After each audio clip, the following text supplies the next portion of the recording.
Did you know I would be here? You don't have time to ask that. Run. This Spirit Dial AI. She already knows why you're here. It's not just about depth. You need the simplest version of the idea in order for it to grow naturally in your subject's mind. It's a very subtle art. So what is this idea that you need to learn?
What is going on, everyone? It is David Palmer, Leo King, and welcome to Leo King Live going into 2026, especially even this full moon that we're having here, January 3rd through the 10th here of 2026. Happy New Year, everyone. It's good to be with you. Looking forward to doing this show. I've done this show for, I don't even know. Really, if you go back to my Facebook days when the beginning of streaming came out, I used to do this show, where I just go over what's up in the astrology, what's going on with the news in the astrology.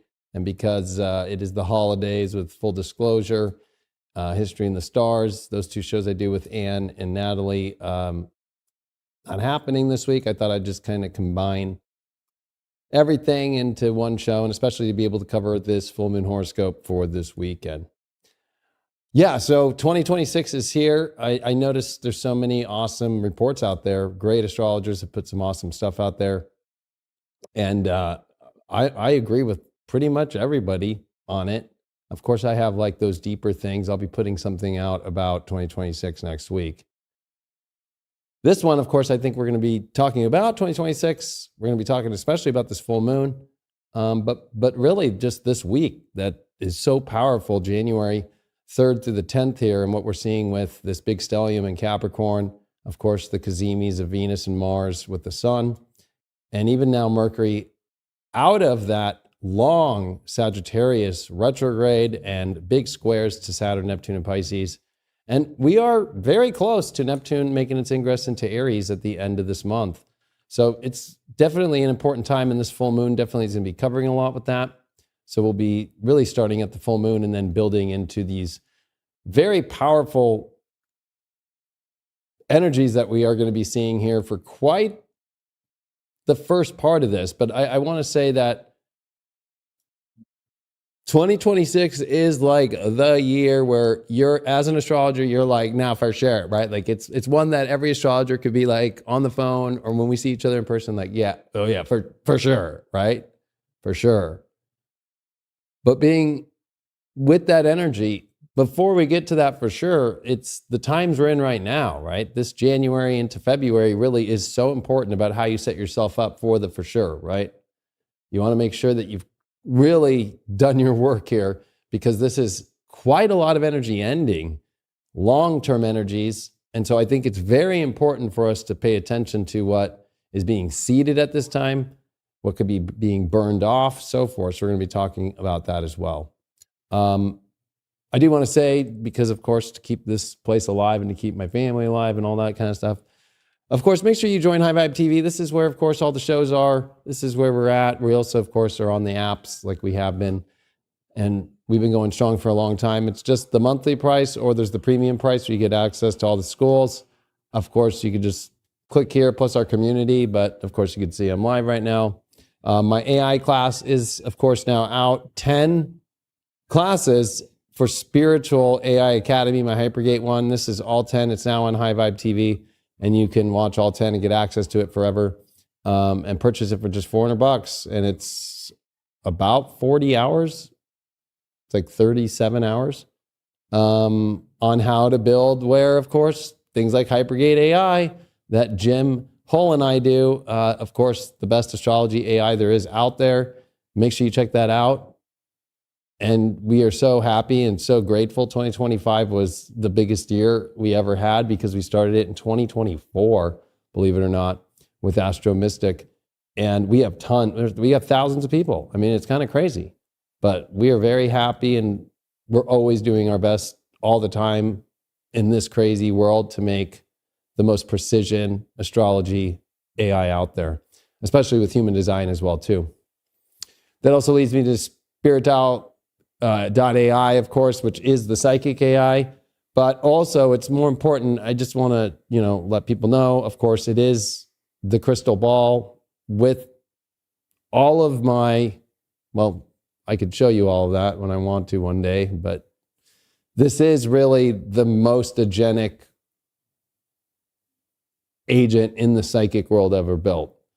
And I call her Lady Avalon. But of course, the tarot on here is insane. I even used it on a daily this week and it blew people's minds. So, and then the crystal ball visions. So I might even be splitting these off into another company. It's that good. But also what's just as good is the psychic phone call. So it's like a full phone call, like psychic hotline, and the text chat of it. And of course, audio recordings that do come. And if you're on a different package, the Blaze package, you can also get daily insights that come that are intuitively coming from you. And of course, actually what was the biggest launch in my AI programs was Past Life Labs, of course, second to Hypergate. But Past Life Labs has blown up, and especially I've not been advertising on any of these, but because Google and people are picking up Past Lives, this company has blown up, especially for the free readings. So of course you can begin your reading, put in your name. I don't know, we'll just do Joe Schmo, your email, hey@hey.com, whatever, and your birth date. We'll do mine, 23/1984. And you of course could add your birth time and all that stuff, optional, but some in your past life. It's a full-blown free reading, but it does know if you've done it before. So of course this one here is going to remain silent, but you do get a full reading showing you everything.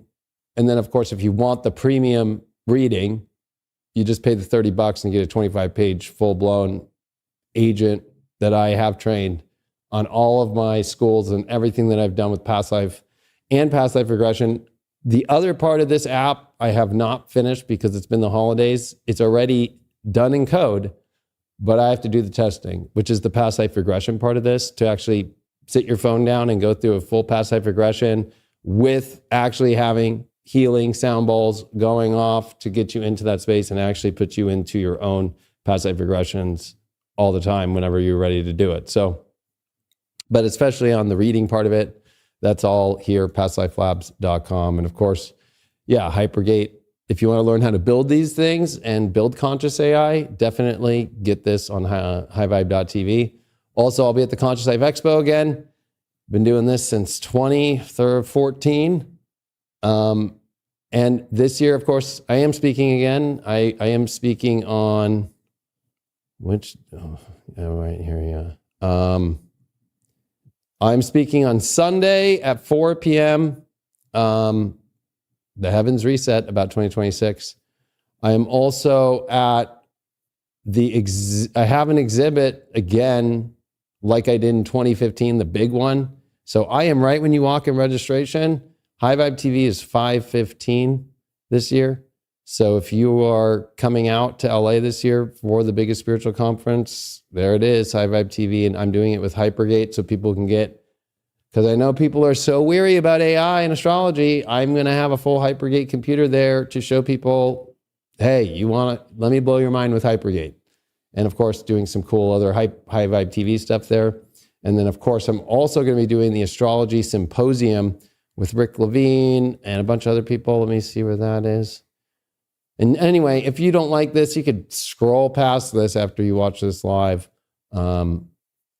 where is the the post conference here? Yeah, this is going to be actually really awesome.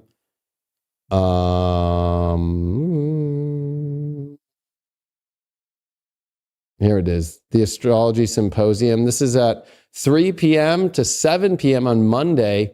And this is all going to be while Saturn and Neptune are conjuncting, by the way. The whole Conscious Life Expo, which I think is crazy, which is not normal. Usually, Conscious Life Expo is at the beginning of February, never in Pisces. So it's really interesting to actually be in Pisces season and the Saturn-Neptune conjunction happening.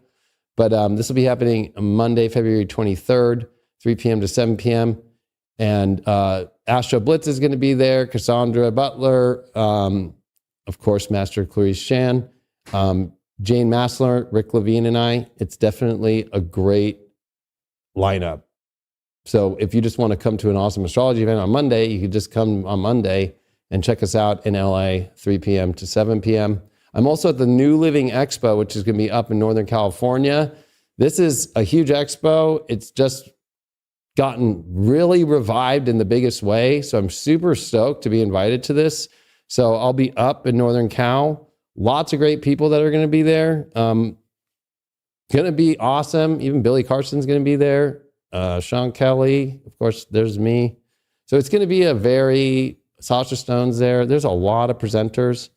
Definitely want to come to this one. This one I think is happening in April, if I remember correctly. So newlivingexpo.com.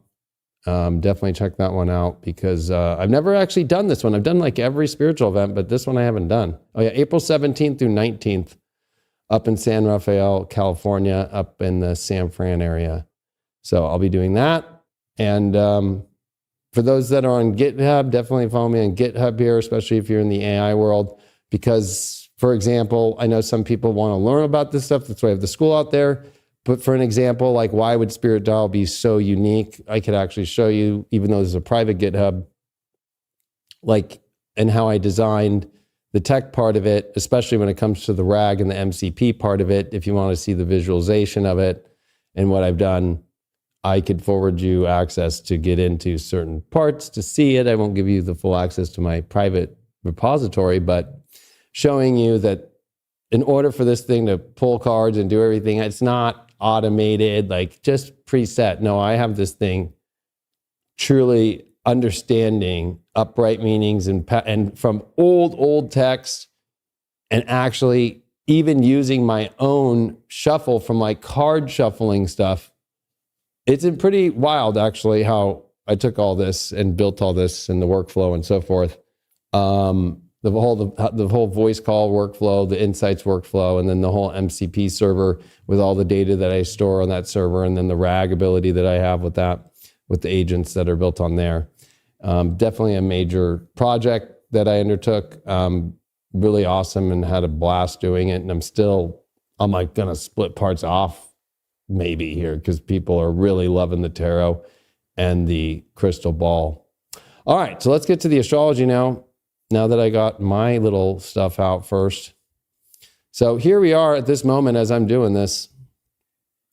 Let's take a look. We are right here and we are coming into a full moon. So let's take a look at that full moon. I do gotta fix one thing here. I don't know why it's been doing this lately to me. It displays. It is all the way up. I don't want to see that. Hold on a second. It just is what it is here. Control center.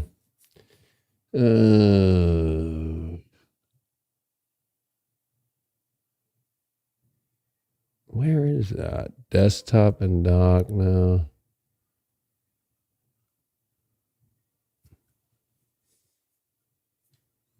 No, it's definitely the control center. I always forget where they put it. I'm a PC guy, but I use Mac.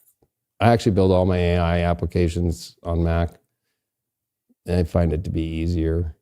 But notifications, Lock screen now, privacy, security, control. It's got to be up here. Okay.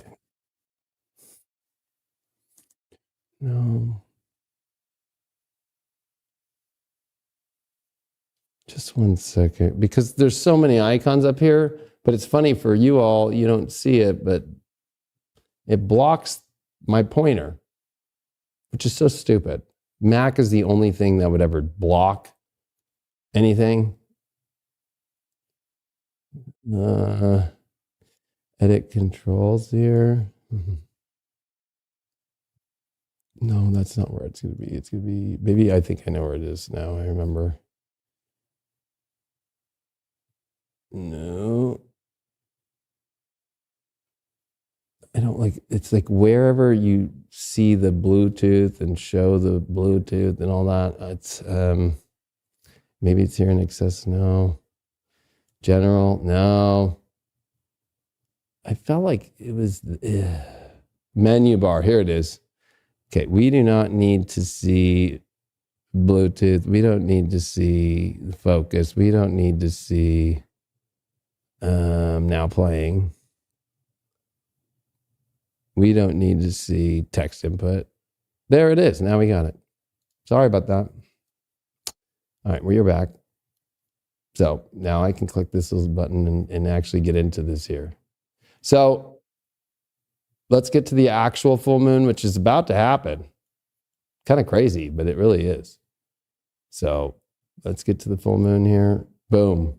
Now, what I think is interesting about this full moon is it reminds me of right before we came into COVID, right? Remember that January 12th, 2020, I was telling you all about, and every other astrologer, but I was really like, shit's about to happen. That's not going to be, the world's going to go on lockdown for real.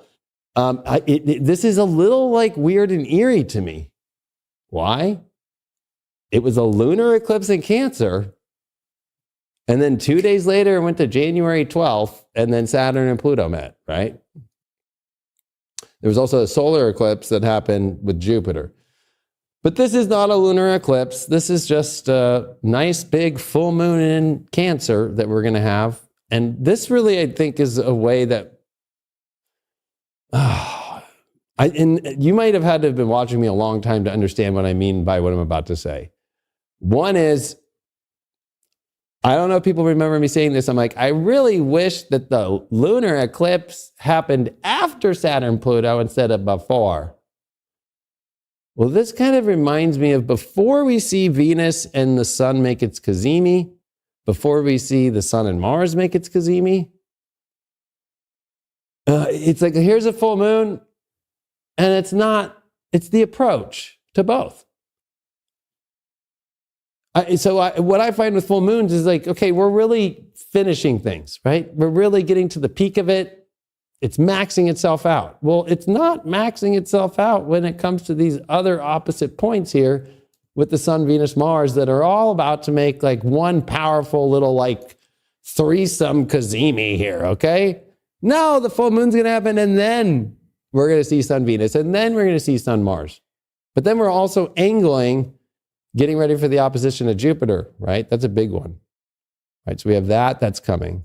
So I think it's going to be important for us to remember, one, this full moon in opposition to Venus, not just the sun, but basically, I mean, they're right on top of each other, and it's in opposition to Mars. It's also Chiron that just stationed direct. So what's really interesting is Chiron stationing direct into this full moon.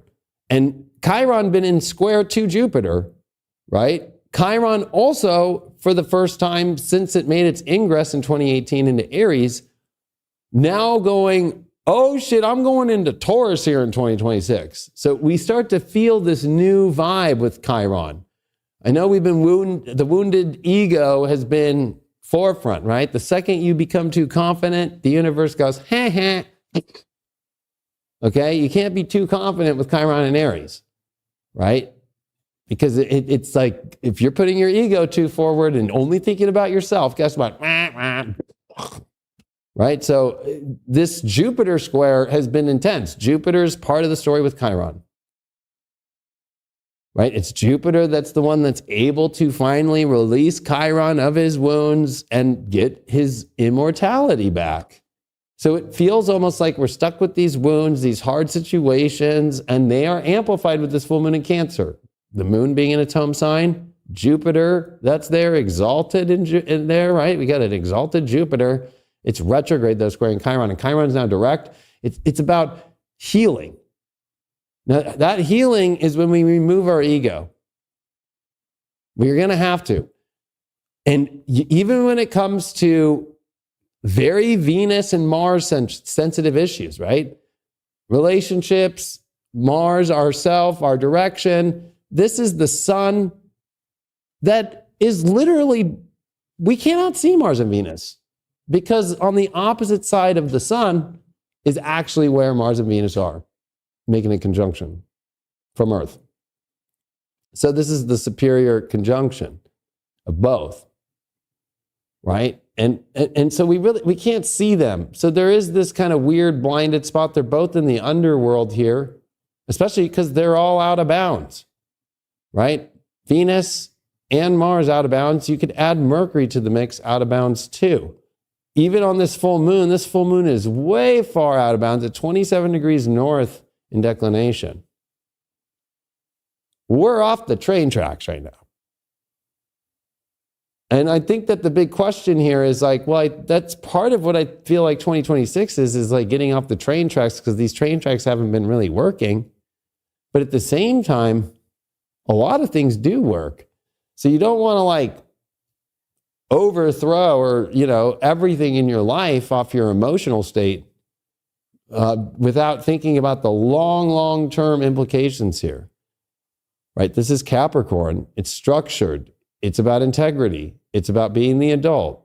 This is the moon, the womb, the mother. So it's the father and the mother in opposition.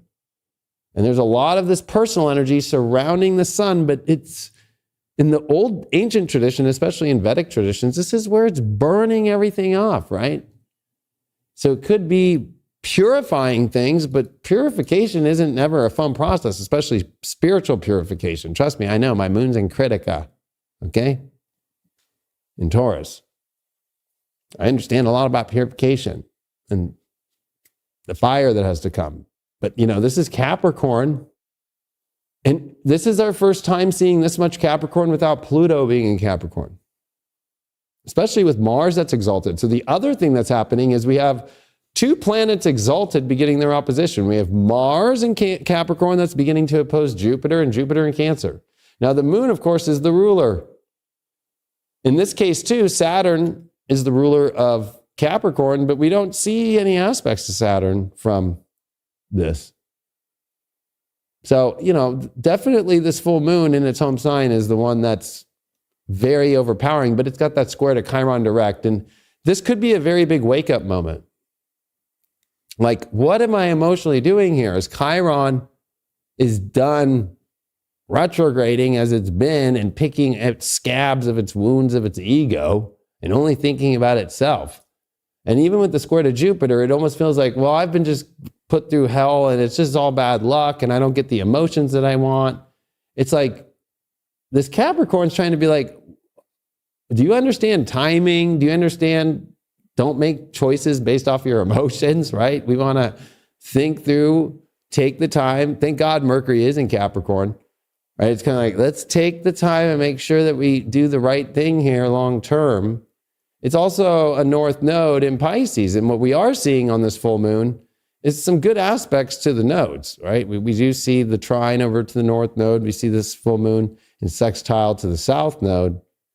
I mean, I do feel like this is really about what's the best spiritual direction in our lives here. Not about expectations, not about getting so much into every little nook and cranny here, right? The South Node in Virgo, definitely not a place for us to really get lost in. That's where the illusion truly lies. And I think that with this moon, of course, being in great aspect, and the sun. Remember, the nodes only serve the sun and the moon. They don't care about the planets. They don't serve them, right? Because the eclipses only align for the sun and the moon. So the servants are like, oh, the sun and moon are aspecting us there. I'm here for attention. So our destinies, our alignment, our connection to the universe is very powerful right now. We've learned a lot of lessons when all these planets went through Sag and made those last big squares to Neptune and Pisces. We're done with the big squares to Neptune and Pisces. We're done. The problem with that is whether it was 2014, 2015, 2016, and 2019 when we had big Sag energies squaring Neptune and Pisces. So why? Saturn, Christmas Eve of 2014 was Saturn ingressing into Sag. Then, of course, it came back in 2015 after it was there for the first part of the year. And then the spring, Saturn retrograde back into Scorpio, and it stayed there in the summer and squared Jupiter and Leo. I don't know if y'all remember that shit. And Venus retrograde. And then Saturn station direct at 28 degrees. And then it came back into Sag when Jupiter came into Virgo in 2015. And so that was Jupiter opposite Neptune. That was Saturn square Neptune. And then, of course, 2016 was the ends of Saturn in Sag and the squares to Neptune, Jupiter finishing the opposition to Neptune. Then 2019 was Jupiter in Sag, square Neptune, right? So now, since October on the 29th, so what I'll do is I'll actually show people this. That's a lot easier to do, right? Because I had somebody claiming like, man, you're just saying this shit because maybe you want this in your life or that. I was like, are you kidding? Do you follow astrology? 2014, 2015, 2016, the shit I was saying about Sag squares to fucking Neptune and Pisces, and 2019 all year with Jupiter and Sag square Neptune and Pisces. Like, come on. People, though, just, they don't remember their astrology, unfortunately. Astrologers do. People who love astrology do, but critics of astrology don't remember shit. And I remember even the fucking date just because I remember when you do a daily horoscope every day for me, what is it? Since 2012. So this will be my 14th year every day. Oh yeah. I remember every stupid fucking thing. It sucks. It's kind of a weird life to live, but you just learn to do it. I'll never forget that day. It was there, Saturn on Christmas Eve of 2014. There it was coming into Sag. And where was Neptune? Right there at the beginning of Pisces, in the beginning of the Saturn-Neptune square. Okay? Then, we'll just go by the month. 2015, like I said, was Saturn here in the squares to Neptune. And then in the spring, like I said, it came back into Scorpio and it's stationed at 28 degrees in square to Jupiter and Venus. And that happened in August there. There was also a Mercury retrograde in Gemini, if you don't remember, square Neptune, and that was crazy. Well, that's just the same kind of vibe that we had but from the Sag side since October 29th when Mercury ingressed into Sag, opposed Uranus and Gemini, and then Uranus back into Taurus. So there's been all these mutable squares and all these very difficult aspects, but we're done with those. The mutable big square energy, right? We're not going to be in that, except for to Uranus and Gemini, but no, not with Neptune.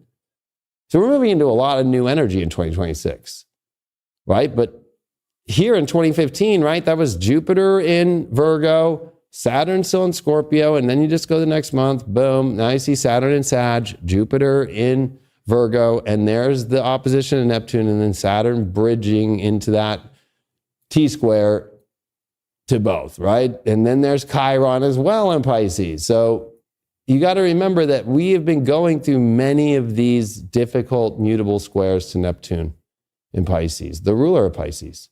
Then in 2016, same thing. Massive Pisces, there's the south node, the eclipses that were happening, Jupiter on the north node in Virgo, with the square to Saturn in Sag and the Saturn square to Neptune and Chiron and Venus and all that. So we're done with all these because then you have to jump to 2019. Right? Jupiter in square to Neptune and Mercury, retrograde. Jupiter in square to all the Pisces stuff. And that's going into that whole year, right? Jupiter retrograde, square, Neptune in Pisces. There it is, June 2019.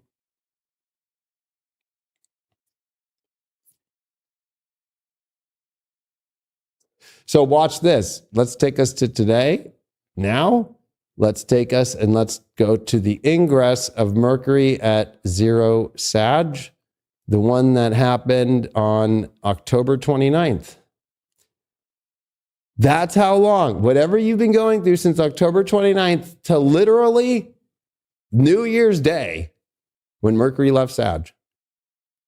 Chaotic. How do you deal with it is what this week of January 3rd through 10th of 2026 is about. Because this Mercury opposed Uranus, as you see here. Right? There's Mercury coming into its detriment, opposing Uranus and Gemini. What is happening at the same time? Oh, that's right. We're about to see Venus, the Sun, Mars, Mercury all come through Sag and make the hardest squares to Neptune at the anaretic degree. And remember, when Mercury came in here, this was Neptune, Saturn retrograde. Then Saturn and Neptune stationed direct through the Mercury retrograde. And then all these planets came to square, newly found direct, and for the last time of our lives, ever see Saturn and Neptune and Pisces ever again. And the last time that you ever could have seen it in this exact configuration of Saturn, Neptune, I'm going to fucking blow your mind right now. But we have to think backwards really far. So like, if you bear with me, if you are courageous enough to go on the adventure with me into the astrology, oh, sorry, I was fucked up. Let's go back to this point. Okay. And let's search here. Oh, wait, where's the calendar? Here we go. So we know it's 4361 BCE. So 4362 BC. Saturn, Neptune, retrograde at the same degrees. Now let me, you're like, what the fuck? How does this fool do this magic? This is because you got to know astrology. But I haven't seen any, I guarantee you, find me an astrologer that just did that fucking magic in front of you. The last time that you saw Saturn and fucking Neptune at the same degrees in Pisces, retrograde, then about to station direct and then meet at 0 Aries. The Leo King could fucking do that in oh, and back then that was Jupiter in square. That was Pluto in square. That was intense coming into the Saturn, Neptune, Aries 0 degree. But that's 6,000 plus years ago. Right? So even with that Mercury, let's have fun. I'm glad you guys want to come on an adventure with me. Let's go 1 month. Bam. Mercury. Oh, that's Mercury exactly where it is in Capricorn that just happened. So actually we got to go weeks because it didn't retrograde. So this is even weirder, right? The last time that you could even track Saturn at 26 degrees of Pisces, Neptune at 29 degrees Pisces, both retrograde and stationing direct at those degrees, was 4362 into 4361 BC. And to have Mercury square them. So we could just now at this point, and it was a Neptune retrograde. So that's weird because Neptune was direct on the square we just finished. I've actually never done this. I'm just doing that math in my head. So there it is. January 10th, 4361 BC. What were you doing when Mercury squared Neptune at the end of Pisces with Saturn at 26 degrees? That was the last time this happened.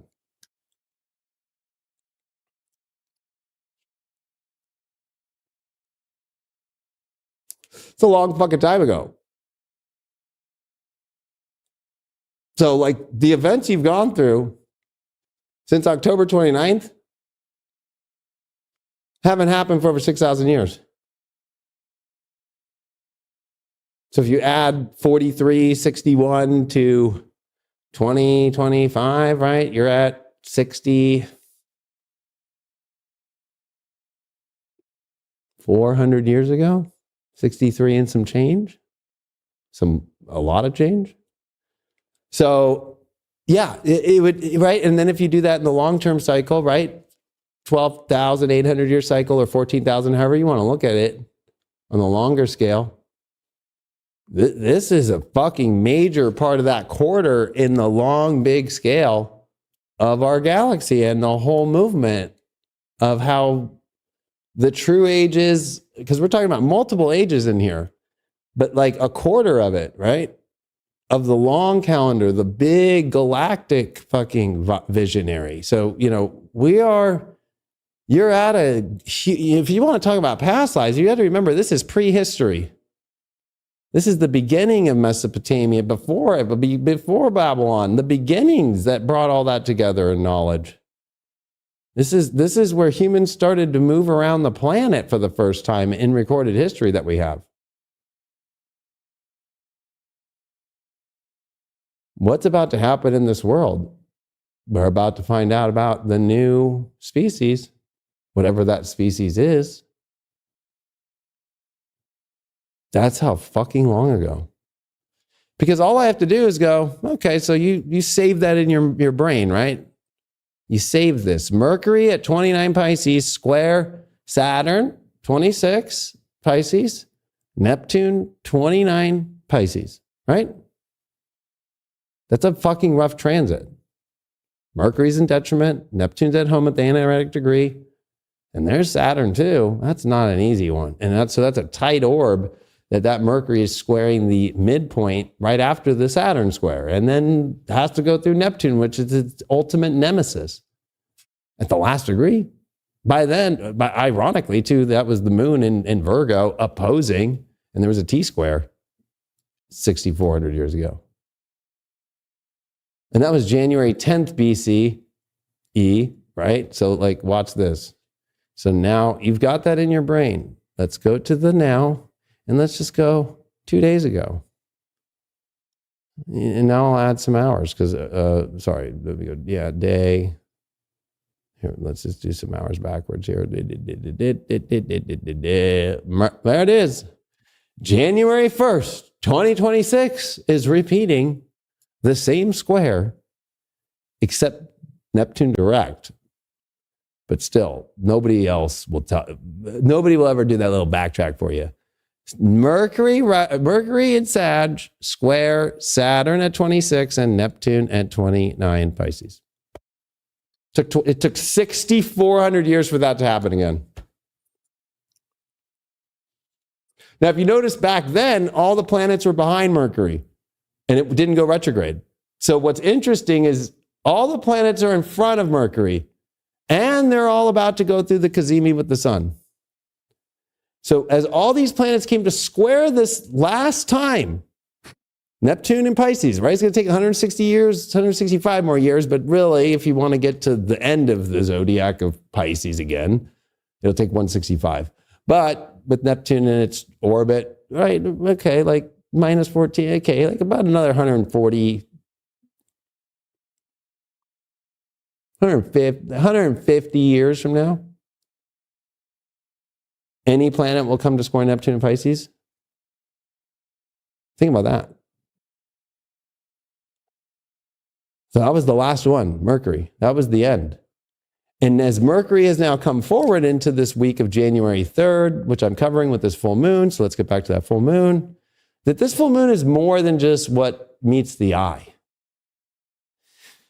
It is actually this is the last full moon with Neptune and Pisces. Take that one in. Neptune ingress back in 2011.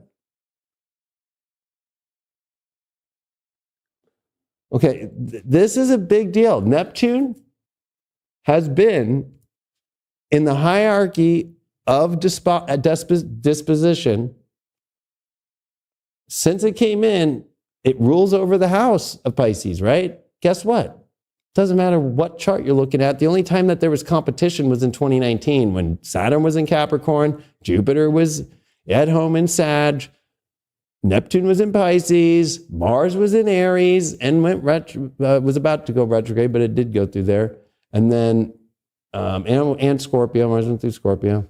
I think it was the Mars Scorpio of 2019. So that would be at its home. And then, of course, Mercury went into Gemini, Venus went into Libra and Taurus, right? So every planet went home into its own sign except for Pluto, that was stuck in Capricorn, and Uranus, that was stuck in Taurus.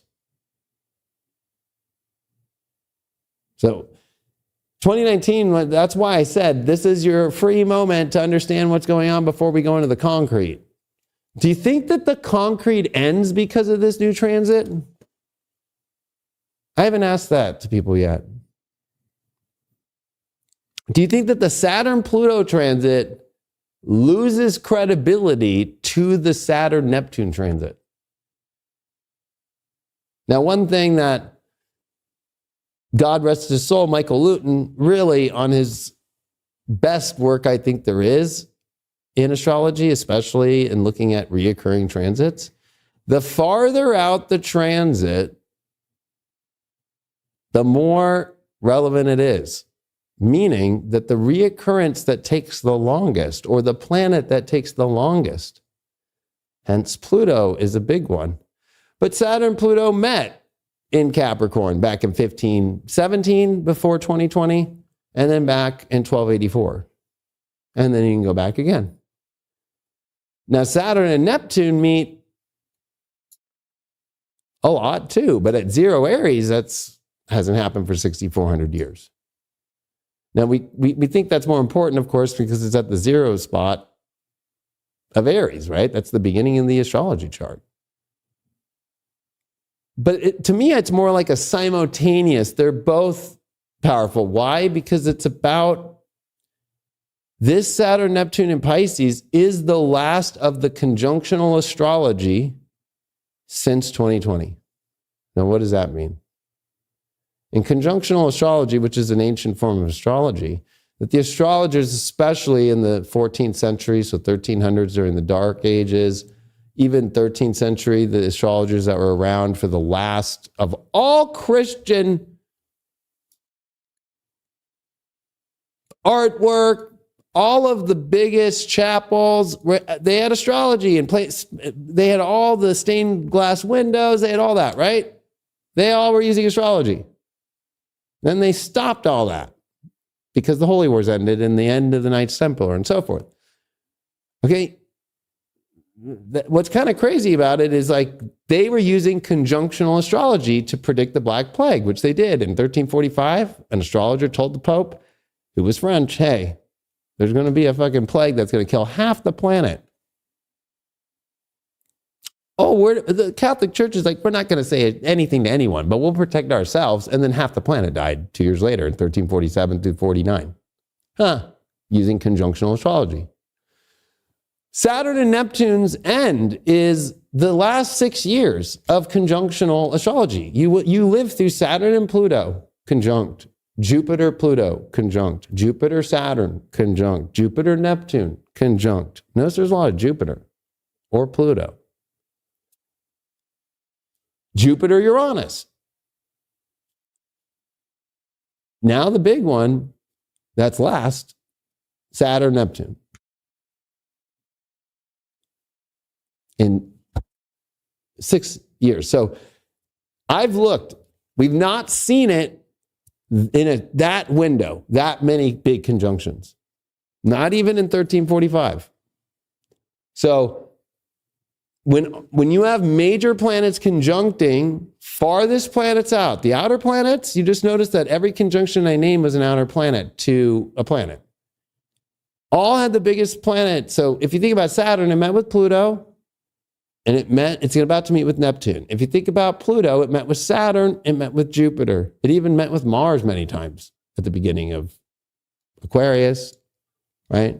But that's using an inner planet. So really, it's more about these outer planet and Saturn or Jupiter, right? So Jupiter, Neptune, that hasn't happened since 2022, but the last time prior to that was back in 1856.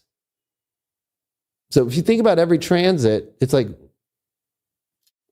the last one is the farthest out, Saturn, Neptune, to go fully through Pisces and not meet. They won't meet in Pisces. Like 4362, 4363, and then 4361, they finally go, we're going to meet in Aries. That's what we're about to go through in February. So that's what this full moon is underlying all of it, is even this fact that the sun is with Mars and Venus in this week to make cazimis and conjunctions, with even extreme oppositions to Jupiter in this full moon, this is us preparing for these major last conjunctions of the last 6 years. And yeah, we'll be in a new world just off that. Yes, of course, in July of 2026 here, we're going to see the great alignment of all the big outer planets at 4 degrees with Jupiter. And I know that every fucking TikToker is like, Jupiter and Leo. The best sign for 2026 is Leo. As the Leo king, I'm telling you, don't believe that if you're a fucking Leo. It could be the worst. Trust me.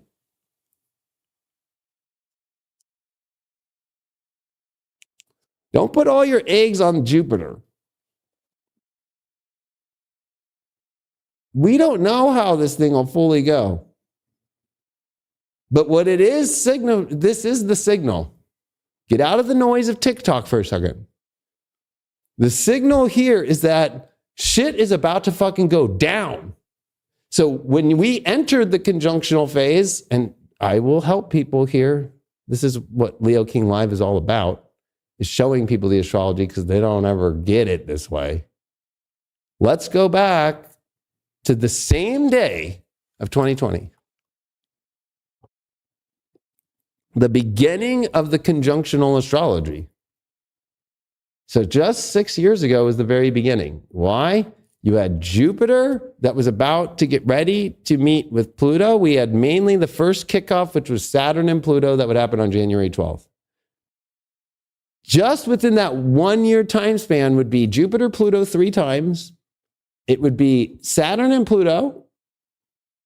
It would then be Jupiter, Saturn, the big Jupiter, Saturn, December 21st, 2020, right? So that right there. Then, of course, it was the Uranus square that would be to Saturn, shatter reality. That's not a conjunction, but that's a big square. Then we would go to Jupiter, Pluto, yeah. And then you go to Jupiter, Neptune. So what I'll do is I'll just kind of fan through here. We're just going to be looking down here. So let's just go by a year, right? Right. Then it's like Jupiter, Saturn. So Pluto, Jupiter 3 times, Saturn, Pluto, then Jupiter, Saturn. Then you go to 2022, Jupiter, Neptune. That hadn't happened since 1856. That's what started the Civil War, was all the crazy shit the Democrats were doing back then. The same thing in 2022. COVID shots, forced back, winter of death, okay? All that shit. Take away all your rights, force you to get a shot at work. Okay, same bullshit, forcing slaves to be slaves. The Dred Scott case, Jupiter, Neptune, Pisces.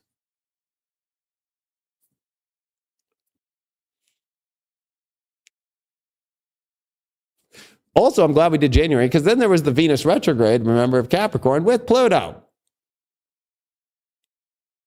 Multiple times. That was fucking crazy. Then you just go to okay, 2023. You think it's chill. It's the year Pluto comes into Aquarius for the first time. It's like the long Mars retrograde that stayed in Gemini for the first time since World War II. And everybody's thinking the Ukraine war is nothing, and now you start seeing wars pop up all over the place. I predicted that. I said, this Mars retrograde is not good. It's showing us the World War II vibes that will begin. But conjunctional-wise, there's Jupiter past Neptune now, and now it's Jupiter Chiron. We forget that Jupiter and Chiron conjunctions are a big deal, that come every 12 to 13 years. Why? Because they need each other, especially Chiron needs Jupiter.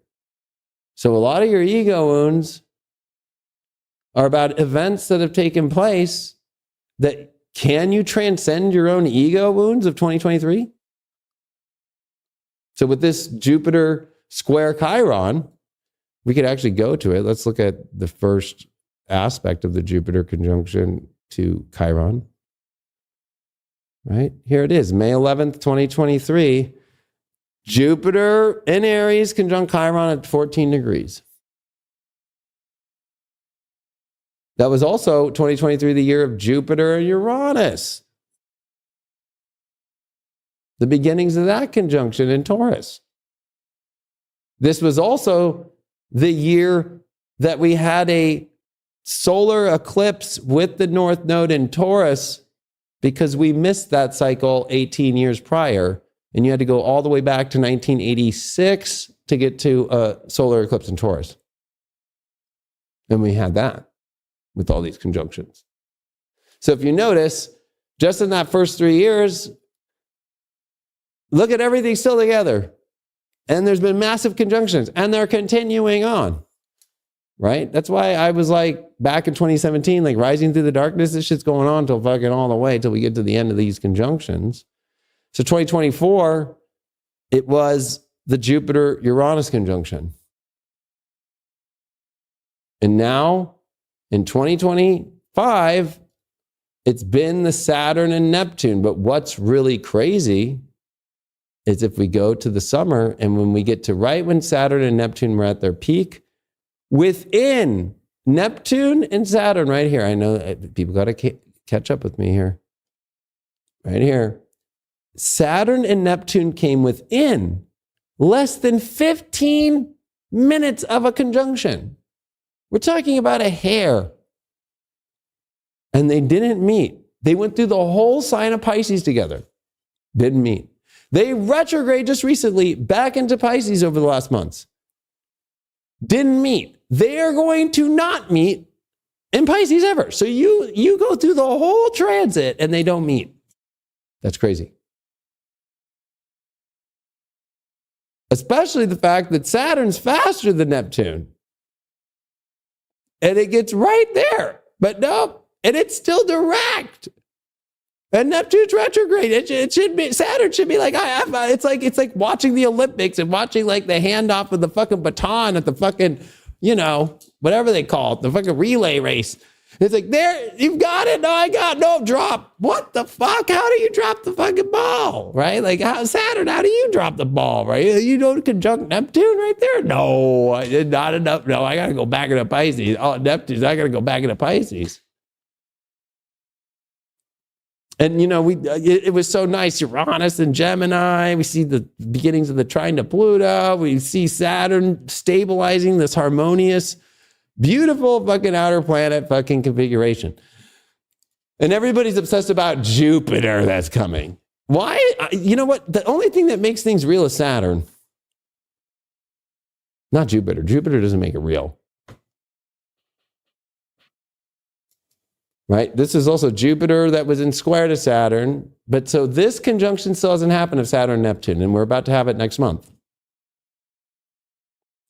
The other major conjunction, because we added Eris back in 2005 and 6, which dethroned Pluto as far as creating these exoplanets,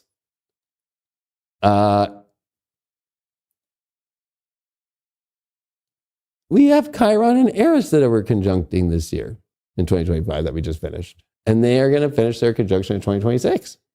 So there's two big conjunctions.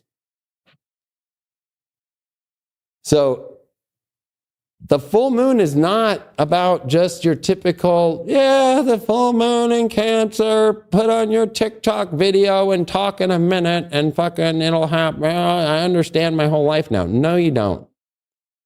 Oh, well, we'll go through these full moons. All right. Here we go. The January 3rd one. Now we have major conjunctions all at the same time with the Sun, Mars, and Venus. Kazimis. And what was 2025? Mars retrograde year and a Venus retrograde year. And they were in trine during both. Right? So we had the Mars in Cancer, trine Venus retrograde. Then we had Venus direct, trine Mars retrograde. Then we saw Mars and Venus actually trine in fire. The same way that Saturn will make its trine. So I know everybody's been thinking, oh, Saturn has been awesome trining Jupiter. It hasn't trined yet. They're going to trine in fire in Aries and Leo this summer. This is like the moment. This full moon, the last full moon of Neptune and Pisces, where, man, we're all at the cliff of Pisces, okay? And the number one thing that Pisces rules is self-undoing, self-sabotage, letting your subconscious issues overwhelm you, creating the illusion that it's horrible when it ain't. I am a 12th houser, I know. Right? This Capricorn, which ironically really helps the understanding of what Saturn's going through right now, because what is all these planets in Capricorn as they're about to conjunct and oppose this full moon and come into this big week? It's dispositing Saturn. That's with Neptune. It becomes this feeling like everything is compressing. And so when planets get close together, it's like, oh, there's no room. What do you feel like there's no room for in your life when actually Pisces is about the widest energy and widening the scope in opposition to Jupiter? Widen it out. Open up. No, but everything feels so tight. I can't open up and so restricted. This is the big ending of a conjunctional era. The most powerful conjunctional era that was close to this was the 1345 beginnings. And that brought on the Black Death and took away half the population. You know, not saying that's going to happen again, but this is bigger. This is about to see a whole different world. What we think of the world, how we look at the world with the new species, the new version of what reality will fully look like. And before that happens, you've got to open up. And you can't also, you know, one thing I've learned a lot as being an astrologer is like, why does the moon rule over Cancer? Because the womb, you can't, oh, this might trigger people, but the womb is meant to keep us all safe. We all came out of a womb. Now, if we don't feel safe in the womb, right,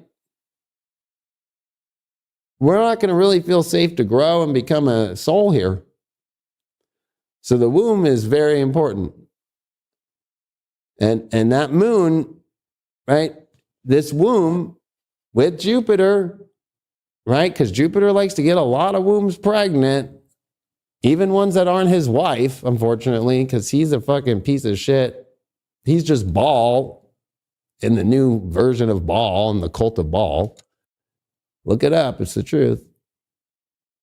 That, you know, but it's still about fertility.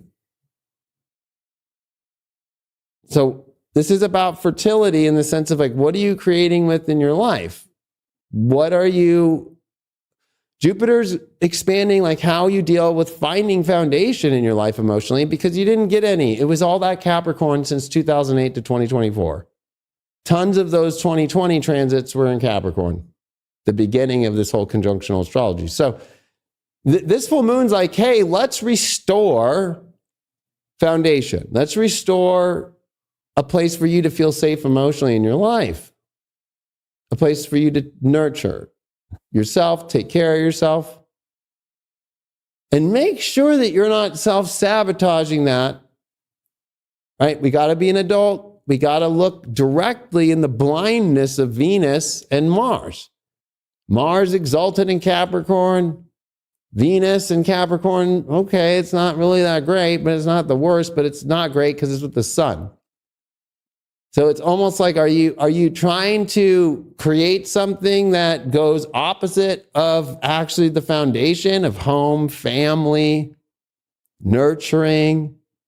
Because that's the easy thing to do when Pluto is there, but there's no more Pluto. So it's the illusion with Pluto ahead of Mars, the sun and Venus, that it's used to getting that steroid juice of Capricorn. Like, oh, I'll just discard this and I can get to wherever I want on the corporate ladder, or I'll get to this position in my life. No, you won't. It will take forever. The old Capricorn's back, right? Long term. Long term. Decades, not instant 1 year, what takes 20 years to do.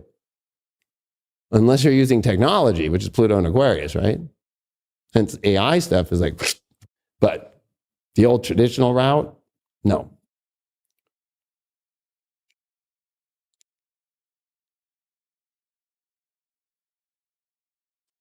And so coming into this week, you have all that 6,400 years that's getting ready in the next month. You have the Mercury square, all these squares that happen in Neptune and Pisces. So it's like, here we are making choices about what happened over that last 2 months. But if you're basing it just off that, you need to widen it out. This is about your future forever, and this is about what was prior to that. You saw the new world. So really, it's kind of like, what did it look like in your life with Uranus and Gemini? What did it look like with Saturn, Neptune, and Aries? Right? For me, my son was born. It was a beautiful moment.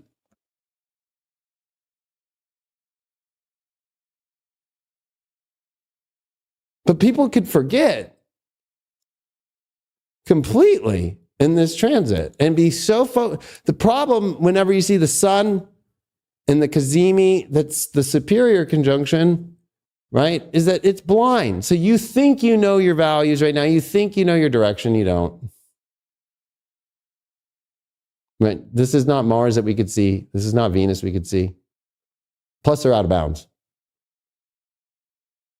The moon's out of bounds. And so what happens when planets are out of bounds? Out of bounds things that go past what's normal, things that go off track. And when you base it off emotions and sensitivity, oh boy. This is self-imploding. To feel good and to feel in control. Even Cancer deals with protection, but Capricorn tries to protect too. There's a lot of protective energy here, but what's it protecting? Sometimes we try to protect the worst thing, right?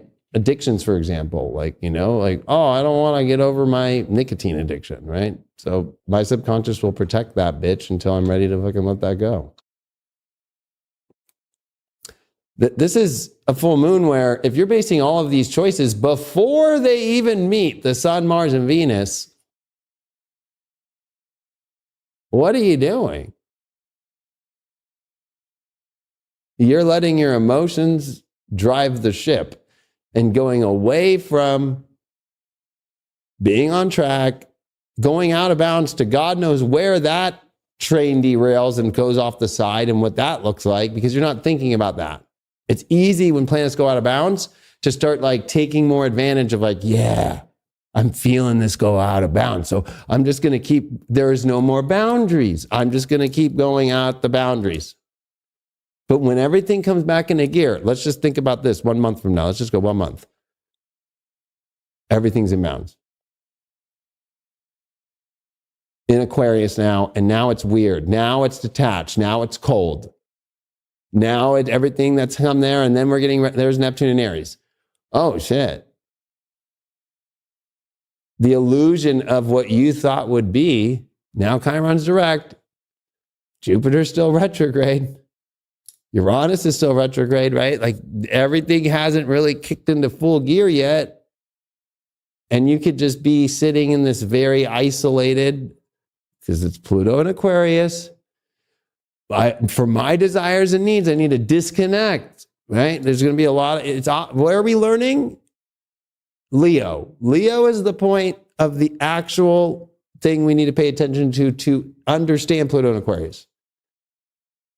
Right? So the lesson when it was Pluto and Capricorn was, your career is important, but actually what's happened? The birth rate went to fucking nothing. People just said, fuck family life. We're paying that cost heavily right now. So what's the cost we're paying now? Love, happiness, right? Because everybody's I just want to connect with my own weird puzzle and this kind of futuristic ideal of what I think is meant to connect to, but I don't really understand what's really there. And I also have to put those pieces together. And then also Pluto is very seductive of it'll all come together easy. No, it won't.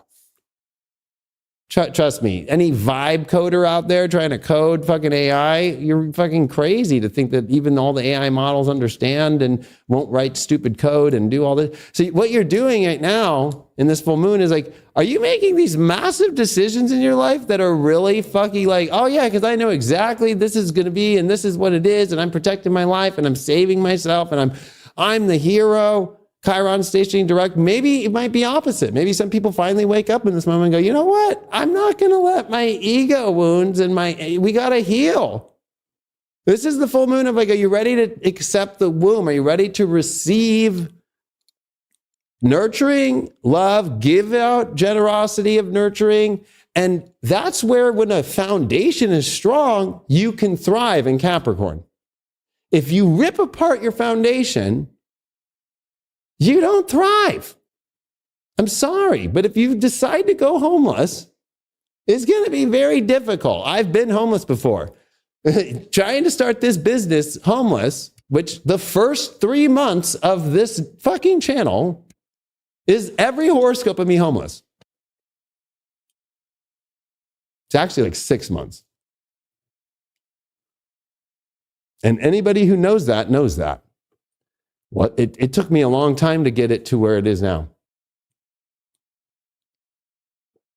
So if you're going to rip apart your foundation right now, which Jupiter's saying, let's explore the foundation more. There's more to understand about this foundation. You have it here for a reason. As Tony Robbins likes to say, like, you know, if you're in fucking expectation, switch that to gratitude. Because guess what happens? When you have gratitude for things, things happen. When you have expectation, you're just in pain and suffering. And the Chiron and Aries ego with the square to Jupiter is the expectation to, this needs to feel this way. Guess what? Just because things feel different or off doesn't mean it is.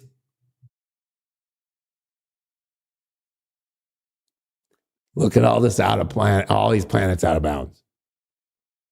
Let's not forget that Pluto was out of bounds. It came back in bounds last month, and it's going to go back out of bounds in August. And we're in a time where Pluto adds to the out of bounds, which we've never all experienced before since the 1770s. So it's really easy to just pull the ripcord out and think that's normal. But it's not. If we also look at this full moon too, the last one in Pisces, Neptune Pisces, right? We could also see this, that if you think about it, the moon in Ceci quadrant to, this is actually the quincunx, and then it's Uranus in the Ceci quadrant, yeah, to the Sun, Venus, Mars, and the semi-square from this full moon to Uranus, retrograde. So if you're leading off your emotion that you believe is this very higher than mighty, like I am going to just go after the emotion I want to feel. I'm going to go after the emotion I want to feel. You're going backwards. The semi-square to Uranus retrograde in Taurus is like, you're going to rip your foundation apart and you don't have the necessary things. Remember, Uranus and Taurus has been teaching us, we all have different values, but we're going to have to find commonality somewhere. We're going to all have to agree on some common values. It's okay to have your autonomy of your value system, but we also have to find values to connect, or everything's never going to, the hardest transit of Uranus is in Taurus because everybody has different values. Everybody has different likes. Everybody has different tastes they like. Everybody has different ways that they like to be touched. Everybody has different ways they like to, the color of clothes, the color their hair is, the way that they want to take a shit, if they want to take it on a bidet or they want to take it outside or in the rivers of India, it doesn't matter. What matters is where we connect to create things together. Talent, skill, innovation. Uranus is asking for us to collectively come together and find common values. But when you can't wrap yourself on any common value, the universe doesn't support that. Because why is the moon exalted in Taurus?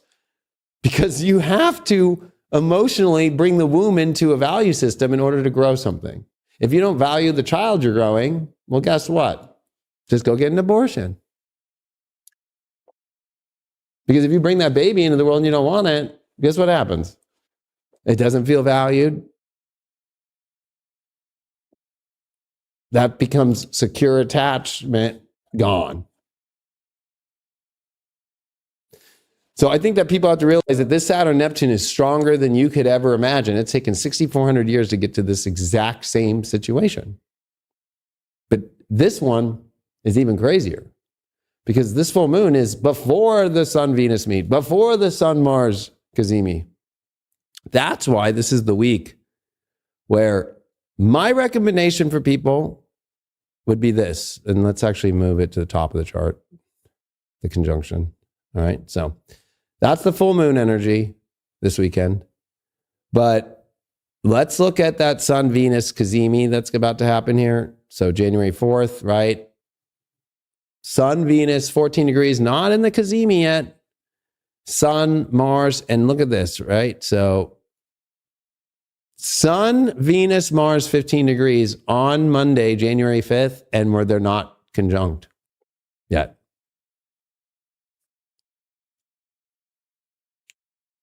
Moon's in Leo, but we start to see that conjunction happen with Venus, but not Mars. So let's do Venus conjunct the Sun, right? Because we're in a superior conjunction, not, it's always going to be Venus passing over the Sun, right? Never the Sun passing over Venus unless it's a retrograde. But even then that's the inferior conjunction, right? So right here, Tuesday, January 6th, at 8:36 a.m., Sun, Venus, Cazimi, 16 Capricorn. Mars at 17:03, only 40 minutes away, like it's less than a degree away, but it's still not there. The moon at 29 degrees, this is the last time the moon in Leo will quincunx Neptune and Pisces. Everything in this transit that we are going through this week is the last time with Neptune and Pisces. Every little transit, every moon aspect, every fucking thing. What's interesting is that this huge last major stellium of two Cazimis of the two planets that went retrograde in 2025, that they reconnect here at the same time. Very rare. And they are happening right here in Capricorn at 16 degrees. And then on the 9th, we see the Sun and Mars Cazimi. And the opposition to Jupiter beginning. And it will be Sun opposite Jupiter, it will be Venus opposite Jupiter, it will be Mars opposite Jupiter.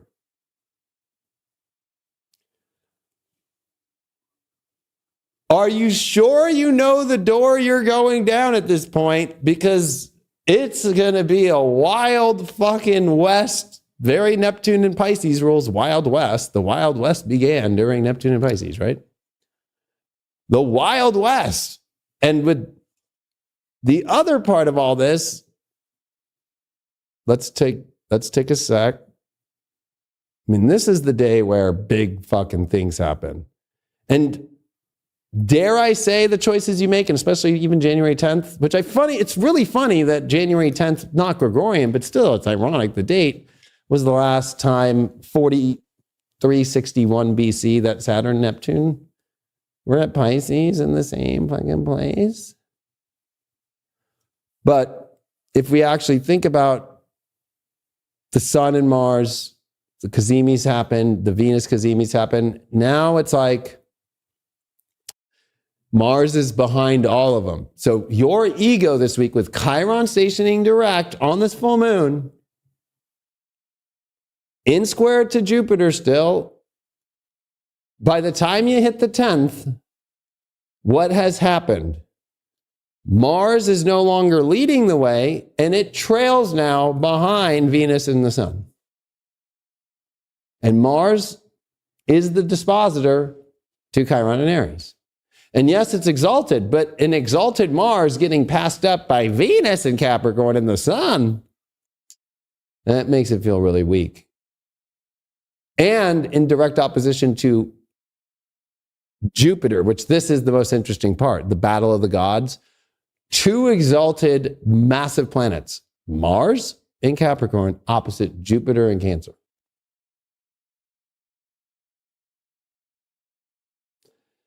They both, in this opposition, are looking at Saturn and Neptune by the same amount of degrees as far as like, okay, they're both at 20, so okay, there's a 6 degree off for the trine, there's a 6 degree off for the sextile. Now, who would win this one in the end? Use the dispositing aspects, right? That everything comes back to Neptune. Neptune's the one at home. And there's Saturn with Neptune, so it'll be the Capricorn shit, not the Jupiter shit, right? So at the end of the day, this ego, and especially with Chiron here at 22 degrees and square to Jupiter still, but we're now seeing that separation. And Chiron has to come back over Eris in the months ahead. I think it's March we see that conjunction.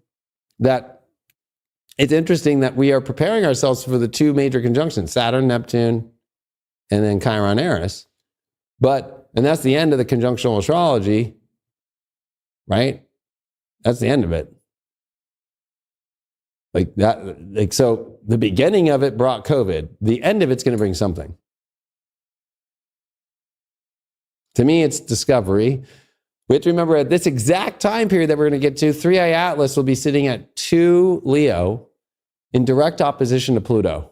And Pluto will go to 3 degrees. So if you have anything at 3 Aquarius, right, or squaring at fixed points while this happens, whatever that planet is or angle or aspect in your chart, you got to pay attention because why Pluto? Because everything's getting ready to cross over there in the weeks after this. And so there's all these now it's Venus leading the way, right? I'm busy. I'm live right now. So there's all these aspects here that are super important for us to remember that coming into this, what planets do you have in all these positions here? If you have things in cardinal, especially at 16 through 20 degrees of cardinal, what are you doing? Those are massive squares. Are you making the best choice? Are you really paying attention? Are you doing that work? If you have things at the beginning of fixed signs, 3 degrees, what's the planet? What's the aspects? What's going on? If you have things at the end of mutable with Neptune and Saturn, what are you doing? Are you sure you're fucking understanding? Because this Jupiter opposition to Mars, this Jupiter opposition to the Sun, it's also 3i Atlas exactly watching the opposition to Pluto and starting to align with Jupiter and starting to come by Jupiter. And so it's part of all this whole setup right here. But my main one is that Mars is falling behind both the Sun and Venus. And so the ego is getting massively its ass whooped. So if you're just thinking about yourself, just thinking about your own wounds and your own confidence does not heal wounds in Aries. It does the opposite. It makes you feel stupid. It's about accepting what you're not accepting. Because what does Chiron have to accept? He is wounded. He is mortal. He is not immortal anymore. He has to make a sacrifice in order to get his immortality back. He has to give his liver to Prometheus in order for Jupiter to relieve him of his suffering. And for the ego to think, I do not need to suffer because my confidence, my egoic, I do what I want. Me. You think that's going to heal shit? This is also Sun, Venus, Mars, square Chiron. Jupiter, square Chiron. The T-square is to the Chiron that just went direct this week. And this is a different Chiron coming direct. This is a Chiron going into Taurus. So what it really means is, so you think your ego is going to fix it, and then you think you're going to attain it? Chiron coming into Taurus, we're all going to have to learn, I don't have it. Fuck. I can't create this. I don't have it anymore. I don't have the ability. What? I don't have the cash. I don't have the tools. I don't have the, right? And that's where Uranus plays. Did you learn to connect with people? Even if we have a difference in values, we have to find common values. Did you come together? And so that's where Pluto plays into all this, being an Aquarius. If you're just trying to disconnect and just trying to be like, I don't see value in anything here, and I don't find value anywhere, and I don't appreciate, and I just am going to try and heal myself through using my ego. And then, especially in Capricorn, I'm trying to idealize this place from a wounded position. And then I'm trying to wrap the wounds as the foundation. So you want a bunch of gauze that's filled with pus as your foundation, and that's what's going to raise you up to where you want to go? So people are going to be making the worst choices of their life. You can't even see clearly through anything until after these conjunctions happen and we move into January 11th and forward. Like, there's no way to fully fucking, these have implications that last the rest of your full life and leave karma for the next life for you to deal with.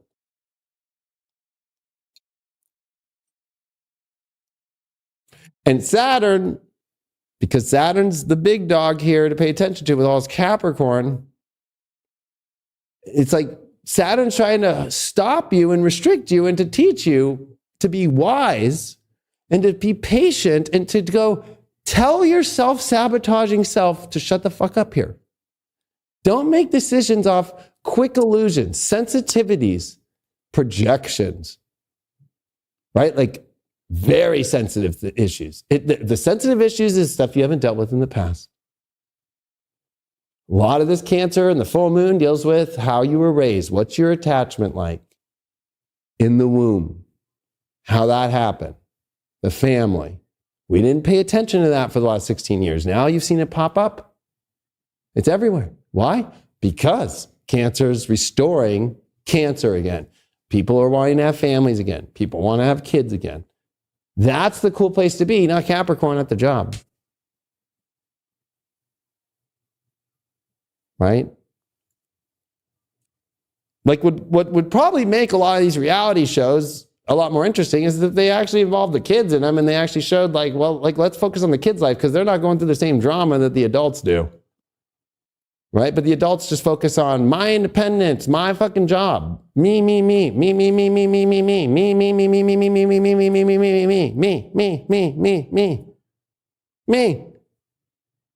You really think that we're going to move into the new world because you're going to think about yourself? Saturn and Neptune isn't about just me. It's about new definitions of things that are unknown. Neptune is going to be in Aries, right? So the illusions that we have to define, the ego's projections, the ego's issues, especially when Chiron comes into Taurus, it would start going, oh, you can't have that. What? You didn't do the work for that. What? You don't have the ability to have that anymore. What? So are you setting yourself up for failure with already believing, opposite Jupiter, believing that the womb or the comfort of the foundation's there that isn't there? And playing the long ball of I don't know if it's for sure. I'm just going to make a big guess. And I'm just going to force my ego to believe and to trust and to say, I'm going to just cut through the jungle and I'll find, it's like taking a fucking huge knife and going, I'm going to cut my way through the jungle and I will find the spot. Well, go watch Survivor, Naked and Afraid, especially. They always fail. They always, oh my God, look at the bugs here. Look at this. I don't want to get it. Get me the fuck out of here. Oh, sorry. We're going to have to wait until you're fucking suffering and you're fucking almost like dead and you're on the side and there's no more water left and they have to airlift you out of that bitch. Your ego is going to get airlifted if you follow it.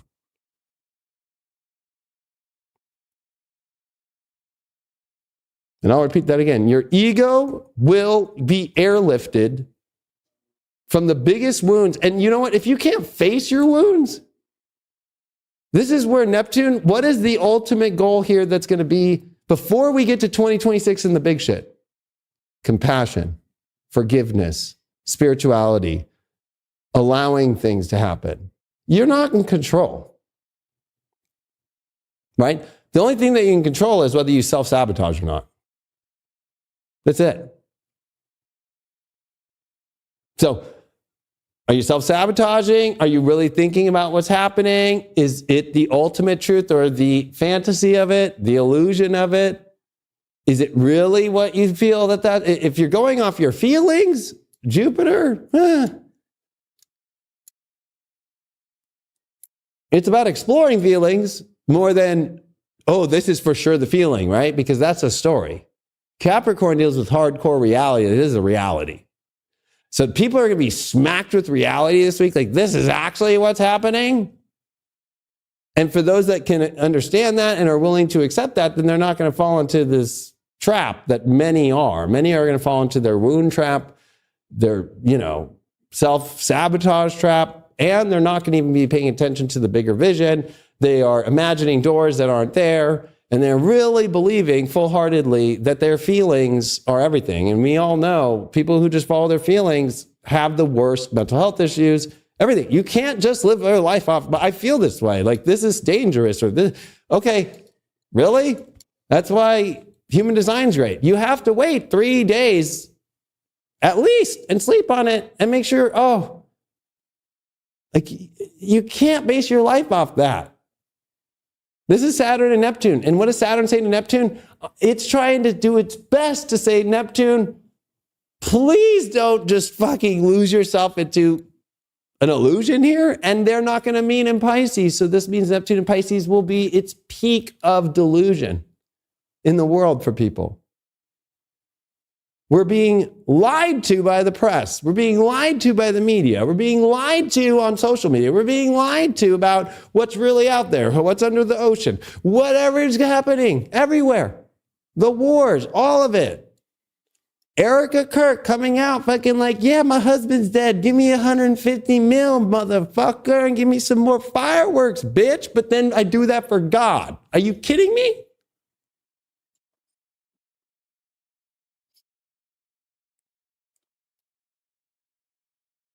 I don't even have to go through the stories. If you guys really want me to.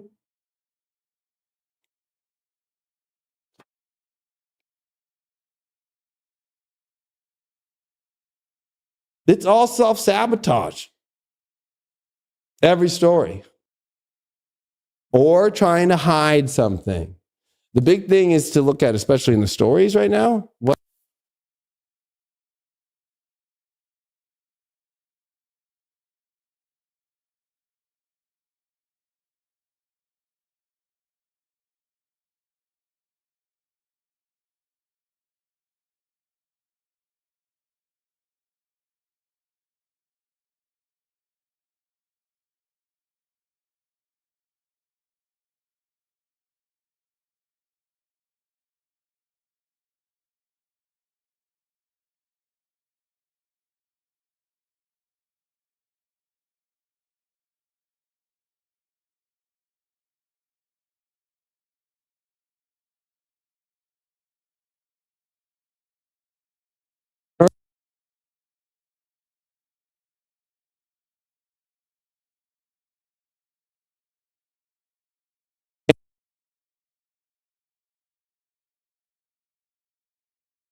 What's happening?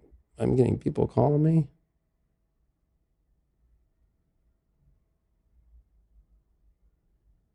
The sound's gone? My sound's on.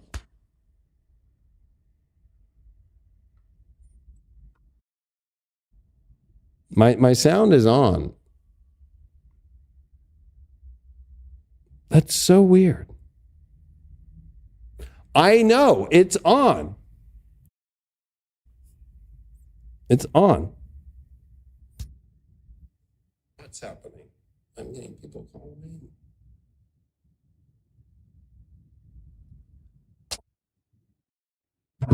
I don't need that. That's a first. That's a fucking crazy situation that happened over there. The universe didn't want me to put that out for people. And that's the best part. Whatever you guys missed, that 5 minutes was about those that literally pick their ego right now are going to be left alone. You will be airlifted out like in the fucking Naked and Afraid show because you think you're strong enough to go, my wounds and my unhappiness and my emotions are going to lead the way and I am going to get whatever I want. And you're like, I'm going to go into a jungle with a fucking knife and a fucking sword and I'm going to cut down that thing. And you're just going to be just like on Naked and Afraid, naked out there, afraid, and like, what the fuck? And oh my God, there's all this crazy shit out here. And then you're going to be on the fucking floor with no water, dead almost, and they're going to airlift you out like you didn't win, but you know, here you are. You're going to be like that show, The Wounded Ego, with all the subconscious shit you're not paying attention to, and fucking, oh my God, there I am getting airlifted out of the fucking jungle because I fucking, these planets out of bounds. I thought I could just go out of bounds and do what is not normal and just go do this thing and experience this thing that is so out of sorts, it makes no fucking sense, and just fucking lose myself into it. And that's what's going to happen. Then what you guys missed is about dark matter. We have 5D. That show is about a guy who fucking literally gets jacked and kidnapped from his own fifth dimensional self in another reality, who figures out how to break quantum fucking time and uses a fucking whole entire 5D fucking system to nab him so he can be in the reality where he's with the girlfriend that he never married and finds the life where he does marry the girlfriend that he misses and kicks that guy out of the life. And now the guy who got kicked out, he needs to go find his wife and kick that motherfucker's ass, who's himself, ironically, crazy, the multi-infinity versions of himself. That I said coming into this, you have to look at this doorway with Jupiter, 3A Atlas, all this shit. Are you bringing your subconscious in? My favorite episode, which I was talking about, is the one where literally he doesn't realize, as we all try to manifest in our life, oh, I'm going to think of a nice world, and I'm going to think of the world where she's in it, and he's in it, and da-da-da-da.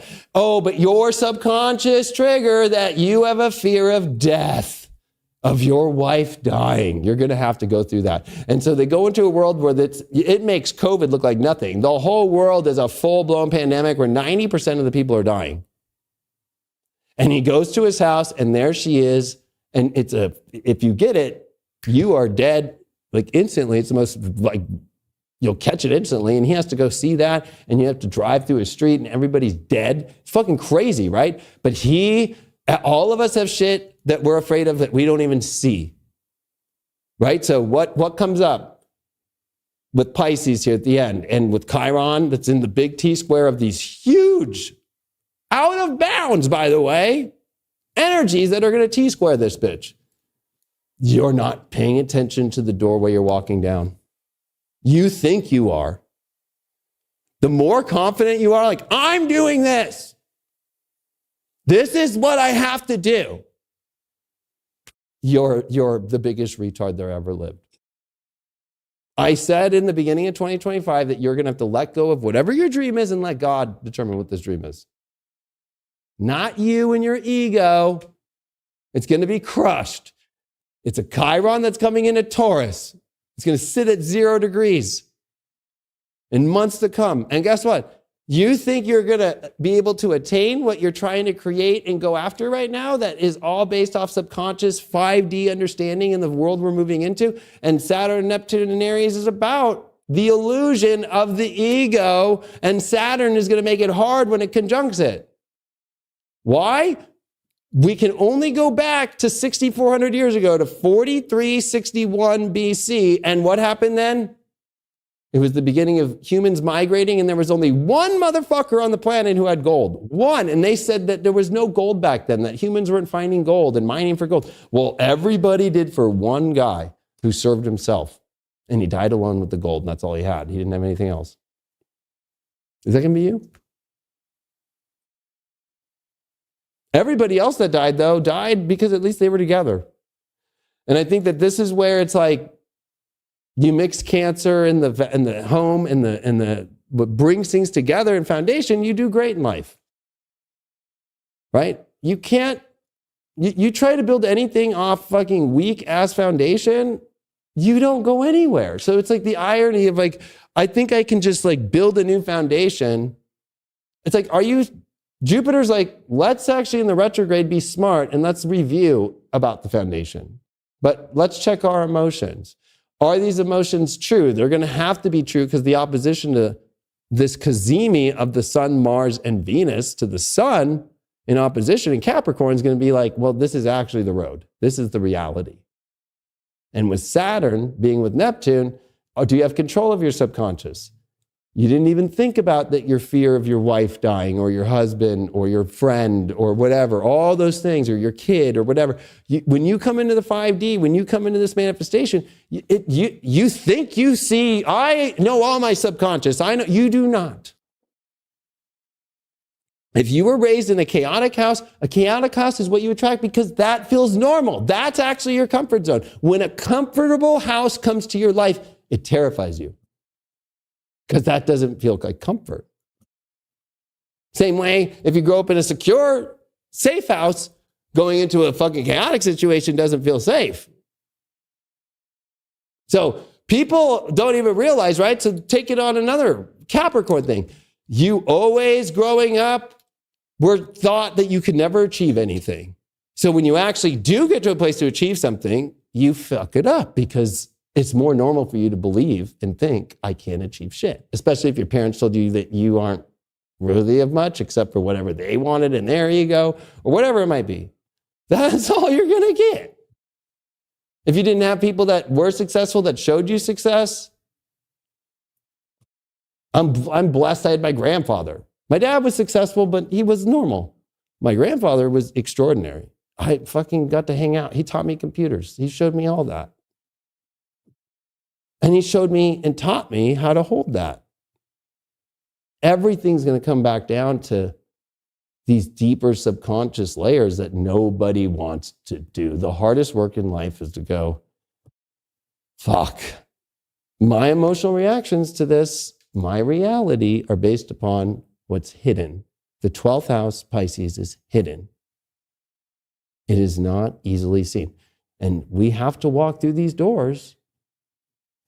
And when it starts going bad, instead of projecting and being mad at the door and the reality you're in, you have to look at, you are the one that walked in with all that shit into the door.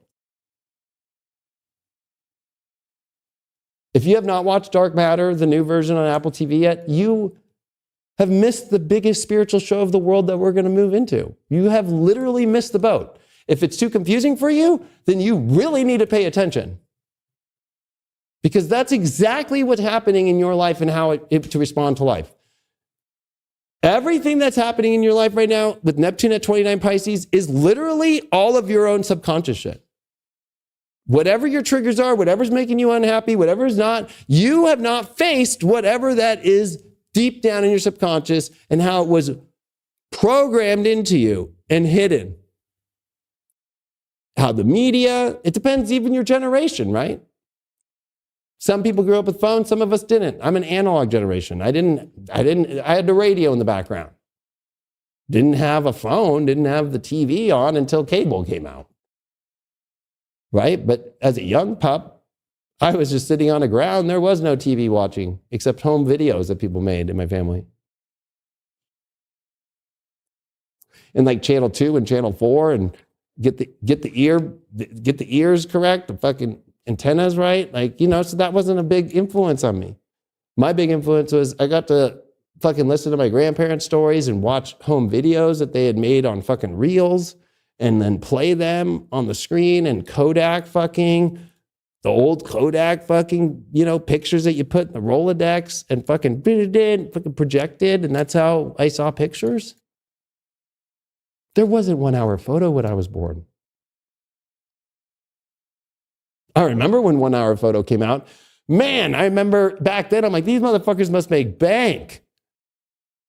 Lines out the door for 1 hour photo. And then remember when people came out with like 45-minute photo? I was like, these motherfuckers are doing it in 45 fucking minutes. And like there would be fucking those white little fucking containers with all those fucking pictures of people. There's mine. Let me go. Here you go. $30. Every bam, bam. And in the back, like how long did that last for? Not that long. But my point is being, right? So like for me, photography is a big deal. Videography is a big deal because that was a big deal to actually watch my grandfather and my dad. My dad would get the hand-me-down camera and then my grandfather would get the new one. And then I would get the hand-me-down of my dad's, right? And I was playing with that shit young.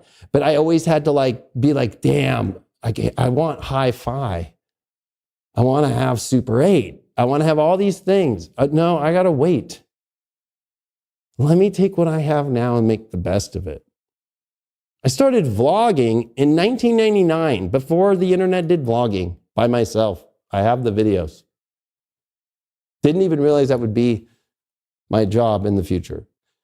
My whole point is that everything from how we came here and the environment with all this Cancer, the big square to Chiron and Aries, and the ego. What does the ego want to do? I don't want to deal with anything that gets in the way of what I want. What's getting in the way? The biggest subconscious shit of your life. That it's healthy to have an ego for protection. But one that's not truly protecting is one that's not wanting to face its own issues. Because the one thing that the armor doesn't protect is the subconscious bullshit of self-sabotage. That you are too focused probably in your life on what is the enemy outside instead of the enemy that you do within. That this Capricorn energy is a reality check. And it's one that is resetting reality and one that you have to also look at the big picture. One that also is involving what's the best for the womb? What's the best for bringing energy in? What's the best for collaborating this feeling of bringing in wholeness? If you're trying to deconstruct your life and break it apart and think you can bring it all back together, that's the illusion of what Pluto's harsh truth in the weeks to come when we cross all these planets over Pluto will be. You think you could put it all back together? What is Saturn that's getting ready to sextile Neptune? Why are you shattering a reality when this is the moment to bring a reality out from being shattered? I can go on. But every story that's happening in the world isn't important. What's the most important right now is the biggest choices of your life that are being made right now and not making choices to where you are just walking in early to the show and bringing all your subconscious that shit and thinking, oh, it's just going to be beautiful. Especially karma creates subconscious choices and guilt and shame, all the things that Pisces rules. So it's like, are you being honest? Are you being truthful with yourself? Are you truly looking at your own shit? Are you looking at your own subconscious, your own self, hidden stuff that you becomes the mystery door that flies wide open? That's what the 12th house is. And I'm sorry, but Chiron doesn't get what he wants. He must make a sacrifice, and he must at the same time realize and accept the reality that he's not immortal. He's mortal. And this is the hardest part for Chiron, because this Chiron is thinking, I can just fix this by getting what I want. You're not going to be able to get what you want when you're making your choices off, I don't give a fuck what the cost is. I don't care what the emotion toll is. I don't even care how heavy this decision is for my karma. I just want it either way. It's going to fail and you will be airlifted out of the jungle. And God knows where that hospital is. And what does Neptune and Pisces rule? Hospitals, prisons, insane asylums. I can go on, right? So people are making choices without even, did you put into the equation that this could lead to that in your life? That Neptune at the end of Pisces, that your choice is going to be that? It's easy to make this early call and think you know everything when you don't. Part of an opposition to Jupiter is you have to look at every option. You have to look at every opportunity. You have to look at the good versions and the bad versions, and you have to weigh that cost out. There's going to be a cost. But the one that is going to be the best for you is when you truly are fair enough to be like, I looked at the reality of all sides. I took an understanding here from all positions. I looked at it from this angle, from that angle. I looked at it from this angle. If you're only looking at everything very narrow and one directional, you're going to fail. Especially if it's off your feelings. Jupiter is exalted in Cancer because the only way to understand a feeling is you must also separate yourself from that feeling to experience the color of all the other feelings. So if you're sad, then you need to feel content. You need to feel curious emotionally. You have to explore all the colors of the different emotions. If you're just putting every bit of your load on, this is how I feel, this is it, that's the way I'm doing it, then that's the only reality you're going to get. If you think you're going to create another reality from that without experiencing and making choices where all the colors are understood, you need to watch Dark Matter. That show, they have to sit down and they waste almost all of they open up so many doors and they're almost out of fucking juice. They have to use a fucking serum to fucking get into that mind state to walk into the realities to find his house. And they realize, and all of them that are going through these crazy realities are realizing they're all fucking up. Why? Because they're not stopping and they're not taking the time to go, what am I doing to cause this? Instead of, why does this keep happening to me? It's the best show that ever was made. And of course, in 2026, it's coming season 2. Which will probably, and it's weird because that show it could have ended with just season 1, but they went with the other version, which kind of, to be honest with you, reminds me a little bit of like what the new world will probably look like is what that season 2 will look like, which we have no trailer, we don't have anything to know, but it is that moment where, him and his family have to go open a door that they don't know which reality they're going to go next. And now he's got to consider he has his kids and his wife. They can bring their subconscious in too. And they all have to properly use that to make sure the next reality they go into is good without things coming after them and chasing them that are really their subconscious. So that's where we're at. This is not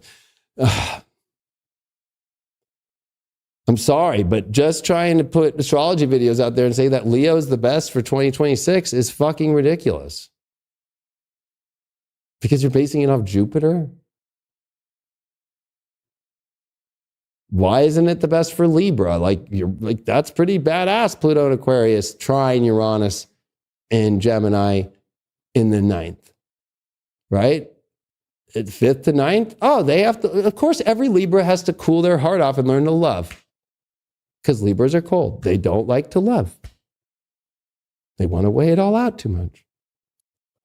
They only like the fling that's really quick. They don't like the long-term love. They want the idea of that, but to actually connect with that, that's why Aquarius 5th house is very cold. Right? They have to learn to heat it up and not be so focused on the world and friends and society. Why would Leo be the best? Because Jupiter's there? What do you mean? Jupiter's going to inflame with the South Node all of the issues that Leo will have to deal with, especially with relationships. With the North Node getting ready to come into Aquarius with Pluto there. I don't know why any of these TikTokers and YouTubers, you guys are fucking the dumbest fucking astrologers that ever lived. I'm sorry. You guys are fucking retarded. You guys are not giving people the truth. You guys are not even understanding sun sign astrology either. Because you guys base it all off Jupiter. Jupiter's here. That's the fucking game. It's like you guys are that lazy. Not bringing up what the once in a lifetime transit of Saturn, Neptune in Aries will actually be about and the evolution of that sign forever and its beginnings of redefining.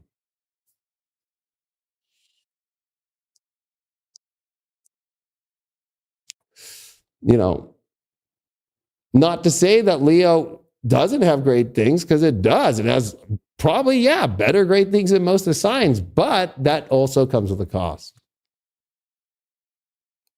So just because you might be Scorpio and that might be one of the hardest years of your life, Saturn, Neptune in the 6th house and all that shit, right? Or a relief for Pisces not to have Saturn and Neptune in the 1st, but for them, where their biggest sensitivity actually is Mars, right? The 2nd house, their identity, which is always hard to define, but also their self-worth, right? So that's going to be a big thing, right? Like here's no money, or what choices are you making? Are you creating foundation, or are you destroying foundation? And do you want to really start and build? Trust me, every Saturn in the 2nd, I always say, for any sign, is the hardest transit. When you have nothing, and you could have you could have let your ego at least make a better choice in your life before running into, oh shit. Every sign's going to have lots of fucking work in this new reality. The old one of earth and water, though, is still happening. And while you're in here, this is where karma is laid and stored. So do you really you think that the baggage you think you can throw out will just stay thrown out? It'll be brought in the door. I'll show you one example, then I have to go. Because, some people still might not get it. I think my sound's still working. If we could only have Sun Sign with David back. Well, if you guys go on High Vibe and actually, if people come back to High Vibe, I'll do them. But a lot of you guys all left High Vibe, so they're too good. They cost me the peak of all my soul energy, and I have kids. So, like if I'm going to put that much energy out there, it has to be returned back, the love for it, because it's like, that's how good they are. There's nobody that does them like me. So it's like, and I know that my worth, but people just got used to TikTok bullshit. So, and that's fine. Have fun with it. But when you guys are ready for the real shit, show me you guys want it. Don't threaten me and go, oh, I'm going to leave. I'm getting on that all the time in my life. That's not how you build anything right now in life that's positive and spiritual. I'm going to threaten you and I'm going to leave unless you do this. Wow, that's really spiritual. Like, that's insane. That's actually what it is. And it's sad. That's the most part. That's the saddest part of people falling into their own subconscious demise, because that's what was told to them as a kid. If you don't do this, you're not going to get that. My mom was a housewife, and she taught me and my brother and it actually just got proven this last year that this is what you're supposed to do for kids. My mom always had candy and cookies available. We didn't eat them because it was always available. That's now in the data that shows that actually the more you try to hide it, the more they're going to go after it. So my family just had it there, but my brother and I would be like, where's the meal? That's the weird psychology of things, right? So, it's kind of like, threatening to take things away from people in their lives is not a spiritual thing. It's different to say, like, I'm just no longer going to go in this direction. And do you have anything to say? Can we work on things in life? That's like how life works. Pluto and Aquarius is complex problems and how to come to find a way and also take each other's understandings and sides and figure out the equation. It's not going to be a simple solution, but it's going to be an amazing solution if you're willing to do the work on the chalkboard. But if you're not, then you're left with nothing. That's how life works now. And with AI and everything, it's going to get more complex.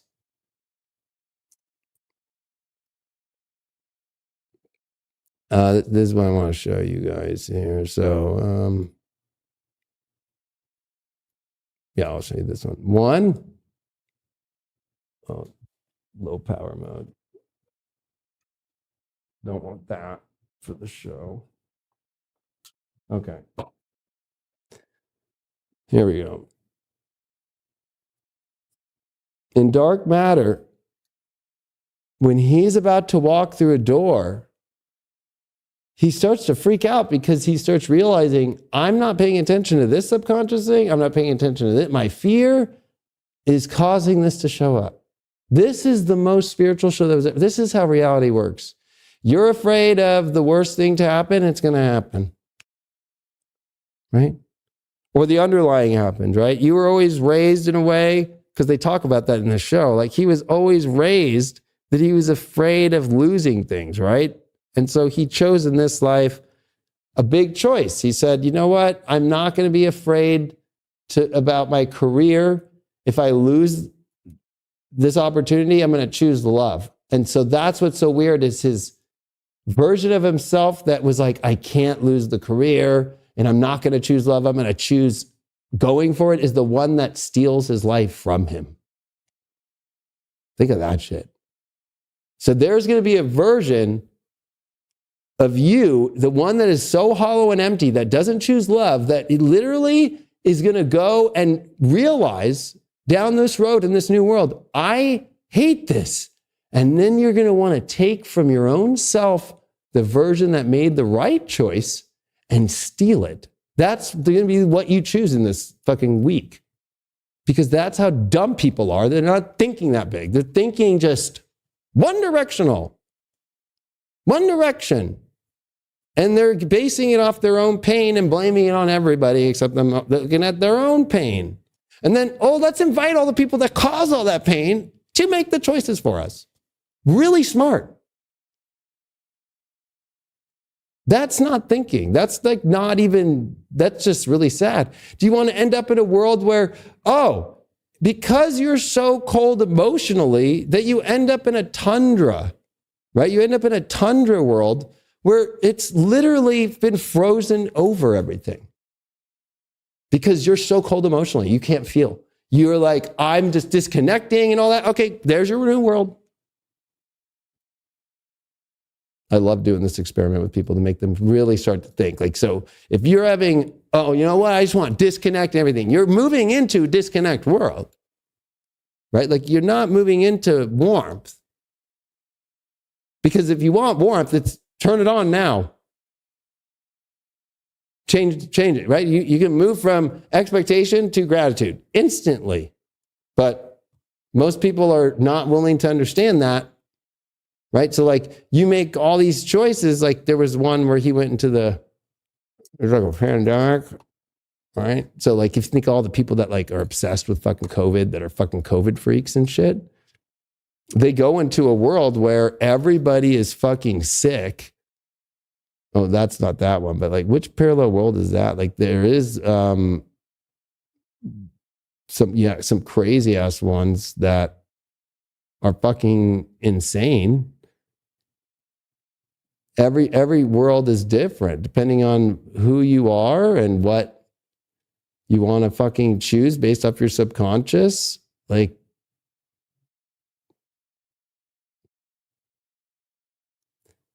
you walking through a door is bigger than you realize. This was the best show. I was so sad when the show ended. I was like, fuck. And then they said they're going to do season 2. I'm like, oh, thank God. We need this. This is the only thing that can make people learn. Most people are not ready for the new world because they're still thinking in the linear, me. You've got to take in consideration Pluto and Aquarius. You're going to have to bring people with you. That's what happened during the Revolutionary War, right? You just can't go fight for freedom without everybody else that wants to fight for freedom. You can't do it by yourself.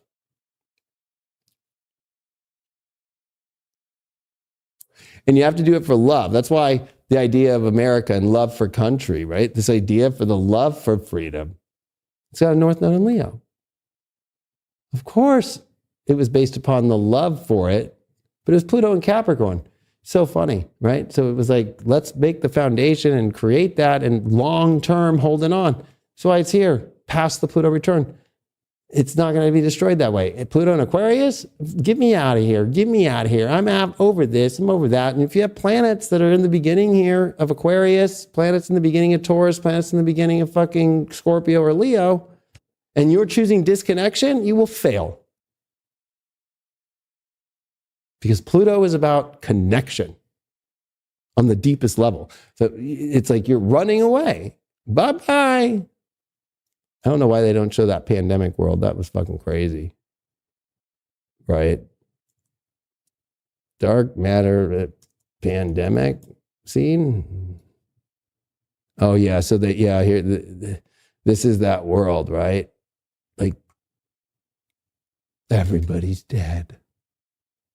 So like the COVID person who's still freaking out about a mask and their fucking vax that doesn't work and keeps getting them sicker. Well, guess what? They're going to walk into that fucking world where that subconscious just continues to be, or they'll end up probably in that city that has the worst of it, right? Or whatever.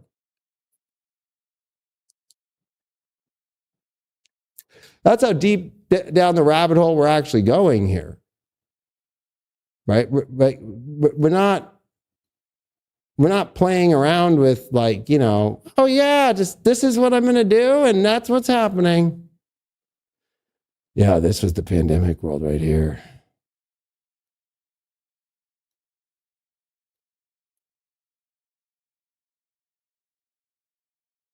And this is like a real one, not the fake one they tried to put on us, right? The military's out on the fucking street. And if you don't have a band on and most of the people are dead, so this is what they walk in through to go through that. And it's weird because it's just that. But once you get in there, it's the multiverse, right? So, people have to really pay attention. This is the world where it's been nuked. That's your greatest fear, right? So I'm afraid of being abandoned. You're going to fucking be where you're abandoning yourself. And you'll abandon everything that you have that's beautiful. You're afraid of a nuclear bomb? Guess what? When we're testing nukes now, right? 2026 is going to be the year of nukes. With all this Aries and all this air fire, whoa, boom. I've been preparing people for that. If you're afraid of nukes, is the choice you're making right now like, oh, I'll be sitting at home and alone in a box and the nukes will be fucking scaring me. What did I do? Because I was so lost in my emotion and my wounded ego in this moment. Oh my God. Not thinking at all, not even using any wisdom. None about the future and anticipating way too much of expectation that you're going to fail because you're expecting it to become the reality that you want based off choices that you make without even thinking about this is a door, right? Like, look at this. Is this the one? They get smart to stop walking into the doors until like they really feel like, this fucking, okay, this one looks at least like my world. I don't know. Right? Like this is what you got to look right here. This is what I'm in with as far as the look. Do you know what you're fucking doing? Because you walk out there and that's a nuke world, then you're stuck in that world, right? Your greatest fear, your greatest way that all of the subconscious and all the Pisces has been in your life. The conditioning.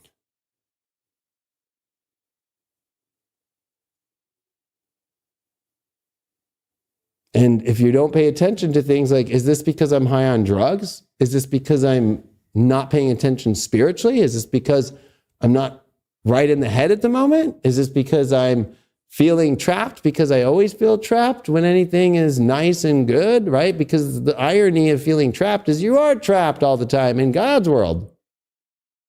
So you're trying to escape God's world, right? But if you always are feeling trapped, I had panic disorder and I had agoraphobia. And it was like, I had to accept that I live in a world that I can't control.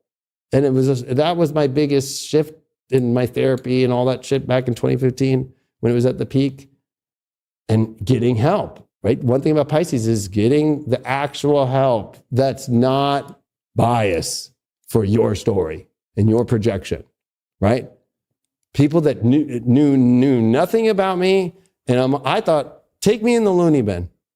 Please inject me with something and put me deep down in the inpatient ward and just fucking pump my veins full of fucking whatever. And they looked at me after the hour assessment and were like, you're the farthest from crazy. Take this fucking pill and go home, and we'll see you here on Monday at 8 a.m. for the next 5 weeks. Every day, 5 days a week, and you're here till noon, and you'll be fine. What?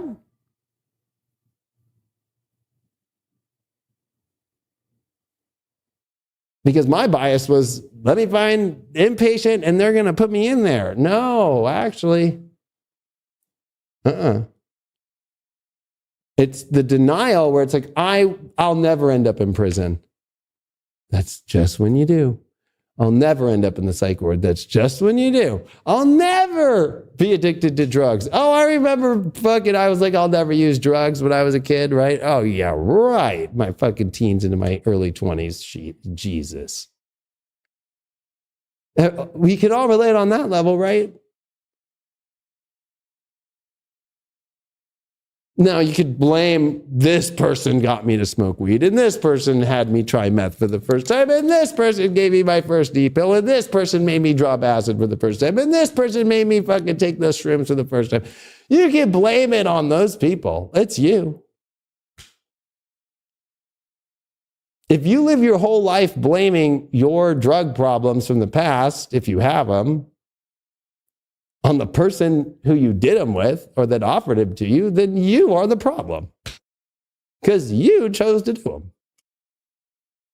You asked for that experience. So, and why? What's it numbing? Right? So whatever chaos that Pisces brings, because it's chaotic, it's chaos, it's coming back to the void, right? It's always about everything's always trying to get back to the void. It's the most chaos, it's chaos. And so, people don't realize like the chaos is trying to wake you up to something within yourself. It's not external. The answer to your chaos is within, not without. It's not because the winds have shown up. It's not because the weather's that's Uranus. That's lower than Neptune. Like people are just,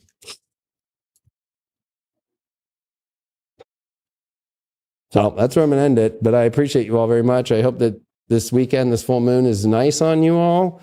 I hope that this Chiron direct with it, honestly, is very healing for people. Because if you can heal your ego, you have already taken the biggest leap of faith that will be the best that you've ever taken in your life. If you're just so focused on yourself and all of your wounds and just, you're not going to heal with Jupiter in square this whole year up until the summer.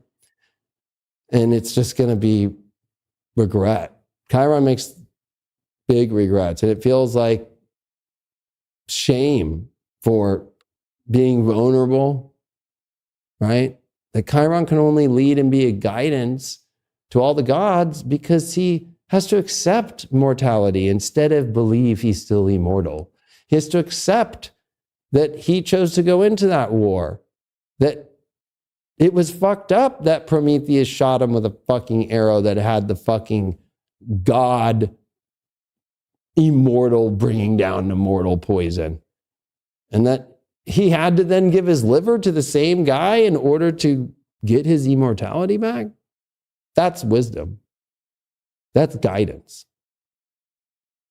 But living in a biased situation where only your bias, not taking in consideration, because when you're in Pisces and Neptune and Saturn, it's foggy. So you think you know what's best? Why don't you echo out like radar, to understand where the walls are and get somebody outside the fog and truly assess it and be like, hey, where am I at?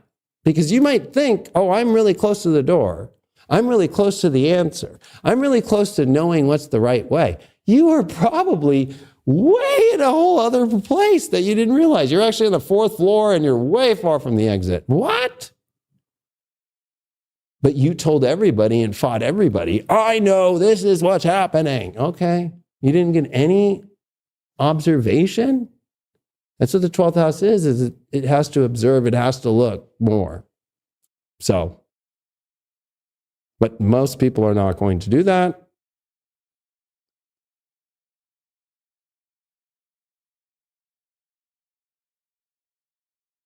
All right, so the sound's working. Most people won't. Most people just don't care. Most people have no cares. When people don't care, they don't care for themselves. That's going to be the easiest test in this one. Right? People with zero care for people, no care for themselves. But let me just present that in every way I can. Under the guise that I'm doing this because I care about myself. If you cared about yourself, you would understand what your effect is. You wouldn't get biased opinions, and you wouldn't be just stuck in your own tube. You'd be listening to what others and guidance says. Because Chiron in Aries is you have to take guidance from not your ego, but from outside of it. So these choices can't be made by your ego or you're fucked. I appreciate you all. Definitely join me on highvibe.tv. You can sign up, of course, and be part of the apps. And definitely, of course, you can get that AI Hypergate Academy that I just finished, almost 40 hours of that. If you really want to get into AI, conscious AI, and all parts of AI and actually build amazing shit and not vibe code, but actually build shit and actually learn how to make things like Past Life Labs, right? Or spiritdial.ai, or of course, the big dog, Hypergate.ai, and other things that I've done. Of course, I'll be at Conscious Life Expo in February during the Saturn-Neptune conjunction for the exhibit. I'm talking on Sunday with a lecture. I have to talk to Torquem G, but I think he's doing something there, and he told me to DJ there. That might be Saturday night. And then Monday, the symposium with Rick Levine and Astro Blitz. And then, of course, the New Living Expo in April that I'll be at with tons of amazing people up in NorCal. Looking forward to this one. And I appreciate you all. And thanks so much for all the support. And it's good to be with you all. I'll see you on the next one. Happy New Year. Don't worry, 2026 is going to kick off. But how you set up this ball to punt, go for a touchdown on right away, let's strategize here. And let's not let the ego make the choice. It'll ruin you. Adios.